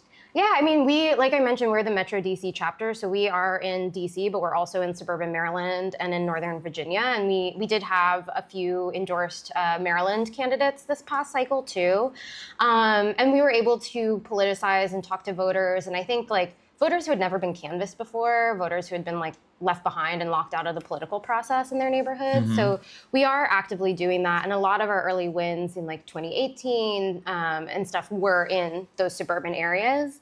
And for a while, we actually weren't that successful in DC. It wasn't until 2020 that we started getting some wins here. But What made you want to the old join heads can talk DSA? about that. So for me, I mean, it was like, I was kind of DSA curious coming out of like, you know, Bernie, AOC, Rashida Tlaib, seeing all of them. But it wasn't until I actually I started tenant organizing. I was dealing with a really terrible landlord who wouldn't fix anything, would like, you know, electricity wasn't working in half the house. Like we had a ton of rodents, and then they like refused to like, you know, fix the holes in the house and stuff. And he would like send people around to our house to try to intimidate us into paying rent. And then eventually the house got foreclosed on because he wasn't paying his mortgage, even though we were paying our rent. That's And- crazy. Yeah. And then And we only found out because one of my roommates was like on Zillow, just like, what if I, you know, like, just like, you know, perusing what houses look like if we were like had $1 million and could buy one. And she saw our house on Zillow. Like, we never found out from the landlord directly. So he It was just still like, collecting checks? he was trying to, yeah. At that point, once we found out it was foreclosed, we stopped paying rent to him. But then That is insane. yeah. Then the house went What up for the an fuck? auction, and a real estate company bought it. And Oh, no. they also refused to fix anything because they were trying to push us out so they could flip it and turn it into condos. And we just felt like, I felt like we didn't know what our rights were. I just felt like we were just being like, you know, people who were just trying to, again, like profit off of something that was our home and a place we needed to live. And Yeah. so I looked at a lot of the different organizations in the area, and like the only one that was really organizing tenants around rent strikes and around like more, I don't know, like more radical tactics, I guess, was the DSA chapter and Stomp Out Slumlords. And so I started doing anti-eviction canvassing with them. During COVID, like I mentioned, really started tenant organizing with them. And then that's how I Don't you got feel more like involved this with is the chapter. hurtful to landlords to present slumlords as a cockroach? Well, you know what? Do I think do you like, guys not care about feelings of landlords? Landlord feelings? you know, I think if you're willing to get rid of those cockroaches and You the got to home get that you ready for rent this out, line of questioning. then- Now that DSA is big time on Fox News. I mean, yeah, if you maintain a slum, if you keep your tenants in slum conditions, then Why do you want to make feel it free. illegal to be a slumlord? I don't even know how to answer that. Like, Don't you know, feel like they're providing value? I think They're creating homes for people like yourself. yeah, they're home creators. They're home Yeah. creators. Yeah, they're materializing it out of nowhere. Yeah. It's great. No, yeah, I mean, I've definitely run into questions that have been somewhat along those lines, but like, my thing is like, you know what? If you follow the rules, like, sure, you're good, I guess.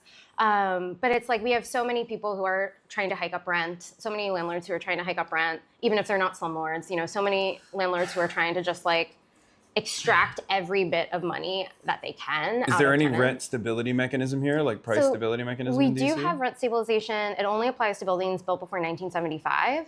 So yeah. Great. So that was a huge part of my campaign. Is I want to expand it to effectively all multifamily buildings. And What about tipping your landlord?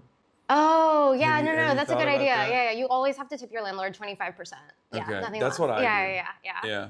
I I and let then them have the food in the house. throw in too. an extra 5% if they pay the utility bills on time. But yeah, no, I mean, I got a lot of that of like, you're disincentivizing development and like the reason. What yeah. development? Well, the reason builders aren't building in DC right now is because like Trump just laid off a ton of our workforce, and there's a lot of uncertainty around economics. Like, It's that awesome. has nothing to do They- with I love when people say, any kind of price stability initiative, any kind of like, any kind of initiative like that is going to have negative consequences on building new projects, building Yeah. new development. It's like, first, what kind of development is being built is a real question here.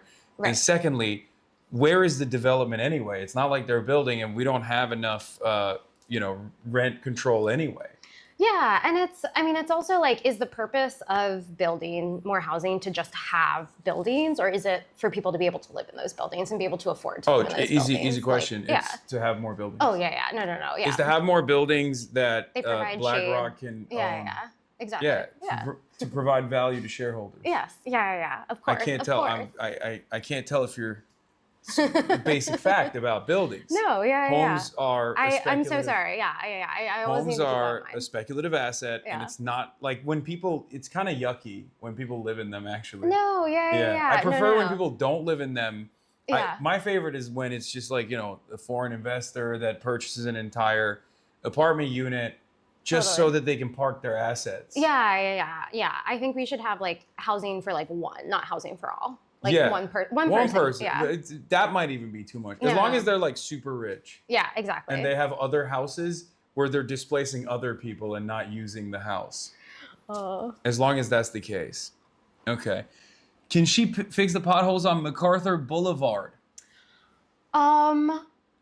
I'll try. I don't think that's in Ward 1, but I'll try.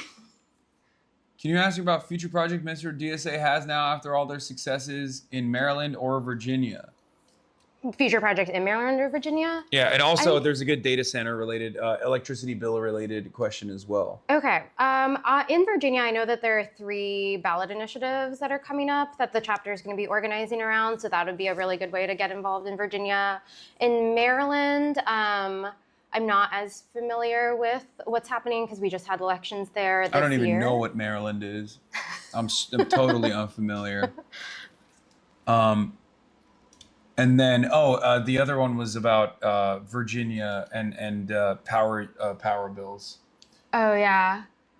Ask her, where does she rank DC public transportation compared to other cities? I think it's underrated in parentheses. I do think it's underrated. I mean, I think like New York City has a world-class public transit system. Like it's definitely like, well, the trains, yeah. I wouldn't say it's where I look. It has a robust. It has the best public transit system in the US. In the United States, yes, which is literally the most impossibly low bar. I know. To okay, clear. fine. Yeah. Okay. Tokyo has a world-class public transit system. New York City has a mid-class, but best in US. Best in the but US. I would say DC. I would argue it could be second.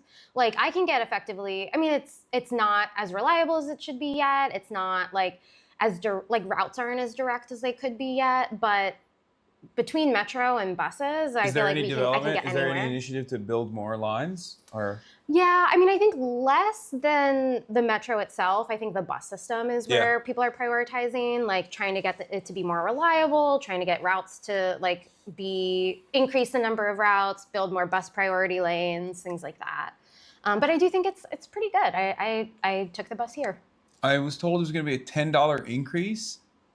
Is there an increase in the fare or something? I don't even know. I know that there's going to be an increase, but I think maybe $10 the monthly amount or the weekly amount. I don't know. Tell her we want streetcars. So I feel like if we really invest in the bus and we have bus priority lanes, I think the streetcar would have been a great project had it been actually really invested in and built out entirely. But I think the bus is our gentle giant of the transit system, and I think we need to invest in those more. Are we doing them fast and free? Zohran style? I think fast first, and then I would really like to get to free. And I know that the transit union is also supportive of free buses. Oh, wow. Okay. And DC did pass free buses, but the WMATA board, which includes regional appointees from Maryland and Virginia, overturned that decision. Overhead powered buses on 16th Street. Someone's just saying that. I think they're just throwing out ideas. No, yeah, thank you. They're just like, this is what you should do next. Yeah. Isn't this is wonderful? It's more annoying than a town hall. No, I have no idea how you're keeping up with this. Yeah. Buses are free in Alexandria, Virginia, across the river. Yeah, they are. And if you live in Maryland and Virginia, ask your WMATA board reps to allow us to have free buses. Read this one. What should we do about RFK Stadium? We just removed the streetcar that would have gone straight there. Yeah, I mean, I think we need more enforcement. I mean, coming into council, I'm going to have a really strong eye around enforcement around the transit investments that were made, and especially the labor protections that we put in there too. I feel like enforcing the project labor agreements and labor peace agreements for that's going to be really important.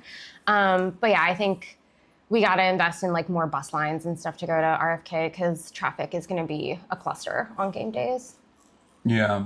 Has she considered a hyperloop? No, I don't think. I wish. A hyperloop? Elon Musk? Elon Musk, I think, is hyperloop is the Elon Musk thing. Oh my God, never mind. I was thinking some sci-fi something. Never mind. No, it's not sci-fi. Wait, at all. what's a hyperloop? It's just a tunnel that only takes one Tesla at a time. That's so cool. Yeah, they did it in Nevada. It was a spectacular failure. Oh my God. Yeah, tunnel would get clogged down all the time. Yeah, it's great. It's fantastic. Elon Musk should, I think, stay away from DC forever. Oh yeah, he did. He should stay away from America in where general. He was potentially trying to buy a hotel in my ward, the Line Hotel in Adams Morgan. He ended up not making an offer, and I think the original owners just repurchased it or whatever. But Ugh. Yeah. Okay. What else, chat? It's not just a tunnel, it has gamer lighting. That's true. Okay. Be a true DCer and support local. Oh my God. They just keep telling me to go to the Smithsonian. I mean, the Smithsonian's are really great museums if you Yeah. haven't been there, and they're free, which is incredible. Yeah, you know what I'm gonna go? I'm gonna go to sleep. That's what I'm gonna do after this. I'm so tired. That's fair. Make her legalize weed everywhere. Well, so DC did pass also a ballot initiative to legalize weed, and then Congress overturned it. So what do you have no autonomy, Yeah, at all? and- That's got to be annoying. Oh, it's awful. 700,000 people live and work here and don't have control over our budget or our laws at the end of the day. And so, my perspective is I'm going to try to pass and fight for what I can. And Have you guys ever thought about making it more annoying for the congresspersons that have their second homes here to live here, so that they have to so you have more power Yeah. over them? I could be wrong, but I think that is one of the tax proposals that current council member has put forward. What, second home? Yeah, similar. No. To, I think so. I they're could be wrong. gonna Yeah. they're gonna nuke that. There's 0% There- chance. well, so there is 'Cause a- there's broke ass congresspersons too. James Comer in Kentucky is a Republican congressperson who has a bill on the House that's, I think, being heard on Wednesday that would, it would keep us from being able to raise taxes effectively or be able to change our taxes. So if you call your Congress people, tell them to vote against James Comer's bill. Yeah, but there's congresspeople. I know.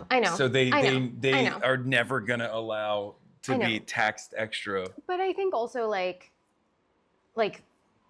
members of Congress need to worry about their own elections and stop messing with DC. They should go to their own home districts instead of dealing, trying to I feel like with a competent Democratic Party, DC statehood could be a real push. Oh, I think so. And I think I think if the Democratic Party and whoever is in the majority positions for the Democratic Party is willing to whip their members, we could pass it in Congress. It's just a matter. How do you feel about the American flag blue reflecting pool? Oh my God. do you sometimes go over there to look at it and go, that's exactly the same color of the American flag? Well, so I will also tell you, they also there's this park in my ward called Malcolm X Park, Meridian Hill Park, where they fixed the fountains, and within days it turned into brown water and was it cost Also a different variant of the same American flag blue. Yeah, exactly. So I'm really glad that we're getting billions of dollars taken from our budget so Trump can do his. Is that what he's using it on, you think? No. His beautification initiatives? No, I mean it's all the money that he took from SNAP and healthcare and everything that he's using. Who needs food? Yeah. Honestly, it's just so. I mean, how does the beautification initiative work? Because it feels like from the outside, I don't really come to DC that often, but the rest of the country is looking at DC and they're thinking to themselves, well, this is right about how we thought this would go. Yeah, I mean, it's expected. Yeah. It's a spectacular fuck up. Yeah, I mean, DC is an incredible city, and the past year has been super bleak. I don't think it's great for tourism to have armed troops walking past your restaurant. What about the face banners? Oh my God. It's distracting, right? Because he's so hot. Yeah. Having his sexy face plastered everywhere. If he was uglier, I would be like, oh, that's fine. It's just a regular posture. But he's so handsome when he's. That's what people say. They're like, that Trump. He's so handsome. When he's hitting that look, with the one eyebrow. Squint. Yeah. It's like he's smizing. Yeah. Those are good too. Yeah. How was the 250 fair, and did you go every day? Yeah, I couldn't get enough of it. I mean, I'll say like I You're don't. one of the 7 people that Yeah, yeah, attended. yeah. If you look at the picture and it's like very sparsely attended, it's like there you can figure out where I am. Yeah. But no, You brought the average age down to 87. Yeah, exactly. But I mean, I don't really come downtown that often anyways, and like have avoided it as much as I can over the past year and a half. Is there drama like that where it's like the DC, like the politics side of DC and like the real DC where all the residents live? It's like 2 separate realities. Yeah, and I mean, we have a lot of people who live, like, who work in politics who are still like part of, real DC or whatever, Mhm. but it absolutely is a huge disconnect because it's like you have the people, I mean, once every 4 years you have like the national politics, like people who pay attention to local politics who are like very loudly against Janice, against me. And then after the election's over, they go back to the national politics side of things. Yeah. But it's definitely a tension, but it's like, I think it's more just like, I want people not in DC to realize that like, we're not just like the Hill or, the federal government. We are like, there are teachers, there are bus drivers, like there are a ton of people who live here who are, Yeah. just everyday people. Yeah. Do you know where Mitch McConnell is, and can we go visit him? I miss him. I think I forgot. Oh my gosh. Well, I mean, like, according to that, He definitely stopped- not AI photo. He stopped he's doing responding to okay. my text Yeah, messages. Yeah. It's making me sad. Well, just like, I'm sure in like 3 days, he'll send you another photo with his hand on an altered newspaper. And Yeah. It'll be fun. So your team possibly AI. I don't know. I mean, I'm not. I'm not. I mean, he's in a vegetative state when he was alive anyway, so I don't know how big of a difference it makes. Let's be real. He's 84 years old and can barely walk. Yeah, I mean, I did see something on Twitter today about how Andy Bashir was told that Mitch McConnell was dead before that photo came out. Yeah, and that's the reason why he released a statement that like demanding proof of life. Because people around him, around Mitch McConnell, or Were people saying.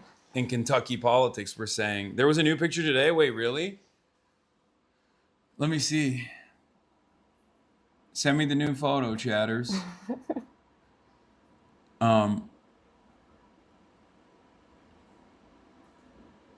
What is this? Bring laser hair removal back to estheticians. Dermatologists charge too much. Also expand Whitman Walker type of healthcare. Sorry, random thoughts. Okay, guys, that's... The laser hair removal one is so niche. Yeah. What the fuck? How hairy are you, chatter? Goddamn.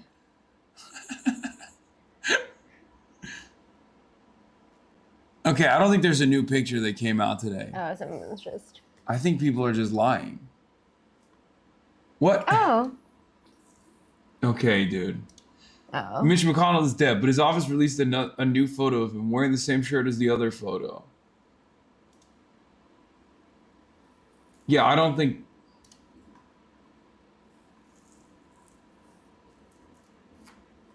this is a new photo. I think someone is just... What is this? Wow, he looks so good. Yes, he's in tip-top shape. Yeah. New photo plus analysis? Oh my God. Okay, that's too long. Oh wait, this is a new photo. What?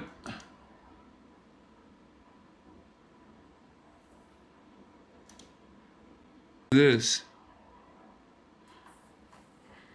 I think we're going crazy. I think AI is making us crazy. And it's not just that like there's a lot of fake photos out there, but then there's also this like endless suspicion of like what is real? Yeah. Yeah. Possibly, real photos that people think are fake. What is this? Andrew Tate got arrested. You know who this guy is? Yeah. Was he not already arrested? In Romania, but then the Trump admin kind of moved some stuff around. Ask her what a snow crate is. Oh, snow crate. Snow crate. What's as a perfect example of like the mismanagement in DC versus in New York City, like when there was that big snowstorm at the beginning of the year in January, it was just like a layer of snow with like a layer of frozen ice on top of it. And like, Zohran paid people to help sweep the snow, and they were able to clear it pretty quickly. I think of it just being like completely like frozen solid, and like people couldn't get anywhere. Like bus stops were like had huge ice mountains on them, and Snow Creek came out as like what the about in term downtown to, like, though? excuse it. Like around the. It was bad in downtown too. Oh yeah, well, it was okay. bad all So over then the there place. could be there could be some advantages in this. Otherwise, this not so great situation. That never happens. Never mind. I'm not saying anything. So, but the lack of support from the federal government or the impediments that they offer end up harming them as well. Oh yeah, and I mean that's what we were saying when they were doing the $1 billion thing. Is we were like these are the streets you drive on that we won't be able to like fund potholes for, or like filling the potholes. Like this is trash pickup that's gonna affect you because it's gonna be delayed. Yeah. But I don't know. They're only here 4 days a week, so. If at that. Yeah. Yeah. All right. Well, thank you so much for coming on. Yeah. Thanks for having me. This was wonderful, and congratulations. Yeah. Thank you. And congratulations to Metro DC DSA. You guys are doing great. You guys are doing a great job, and I hope you adjust well to the newfound negative attention that you will all be receiving. Yeah, I mean, it's tough. But you get used to it. Yeah. I think it's been bound to happen. Like I feel like if we're getting that attention, we're doing something right. We're challenging the powers that be. So that's right. Oh, is there anything you want to promote, by the way, before? Join DSA, and also fight for DC statehood.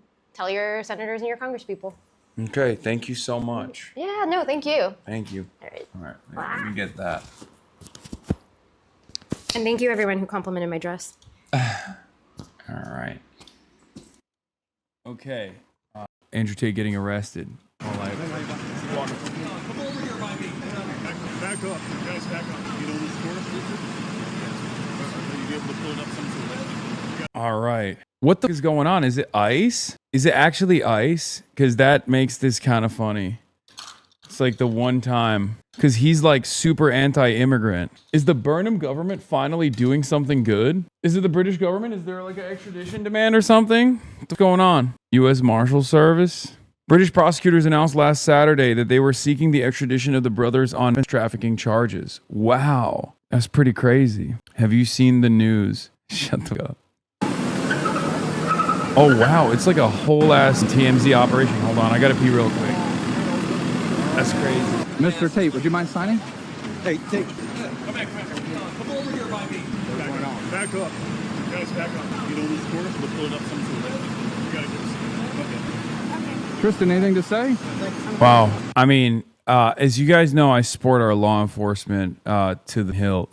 Patrick Bet David reacts to the ketchup attack. Dude, this guy's awesome. He mogs me so hard with his Patrick Bet David. I've shown his clips before on this broadcast. Mine is whack. Am a numbers guy is nothing. He's the real numbers guy. So I'm looking at something like this, very controversial. Somebody is throwing ketchup on Reza Pahlavi. Why is he throwing ketchup and not something else? Maybe they throw in something like a poisonous something, right? So you look at ketchup. Ketchup is red. The opposite of ketchup is mustard, right? Mustard is yellow. So maybe what they're trying to tell us is something about the color of ketchup and the color of mustard, how it's, you mix it together, it's orange. And they're trying to say something about, Donald Trump, they saying his tan is orange, right? People is calling him the orange man. So maybe this is their way of trying to say something about Trump. Or here is another theory, right? Maybe you look at what is ketchup and mustard going on. Hot dogs, right? It's the July 4th, 250 years anniversary of United States. So maybe they're trying to say something about how they don't want Reza Pahlavi to become the new leader of Iran because they don't like what he is going to do with America in terms of diplomacy and everything like that. So beast mode, goated. I'm a numbers guy is the opposite of ketchup is no ketchup. This guy right here, now this guy, he's a real numbers guy. I've heard him talk about the ketchup and the Patrick Bet David, and he knows exactly what's going on. EBD? Yeah. So let's take a look at what happened. Social media influencers Andrew and Tristan Tate have been arrested in Miami. U.S. Marshal Service tells Associated Press. Influencer brothers Andrew and Tristan Tate were arrested by federal authorities Saturday in Miami, according to U.S. Marshal Service. Brandy McCarran, a spokesperson for the U.S. Marshal Service, told the Associated Press that the warrant was sealed. British prosecutors announced late Saturday they were seeking the extradition of the brothers on trafficking charges. The offenses are alleged to have occurred between July 2010 and August 2017, the Crown Prosecution Service said in a statement. Now, this is shocking information, not because the Tate brothers are particularly powerful individuals or whatever. What's shocking about this is that the Crown Prosecution Service actually prosecuted a charge. If you know anything about the Crown Prosecution Service, they're notoriously bad at that sort of thing. I mean, they're so bad at it that you know, in spite of the racialized nonsense that you hear from Restore Britain types, they're just notoriously bad across the board. So that is the most shocking turn of events here. But maybe Andy Burnham is finally turning the goddamn ship around. British prosecutors announced late Saturday the brothers, proponents of hypermasculinity, who have millions of followers on social media, are dual U.S. and British citizens who moved to Romania in 2016. They were arrested in 2022, accused of participating in schemes to lure women for exploitation. They denied those allegations, and the case didn't go forward because of the legal and procedural irregularities.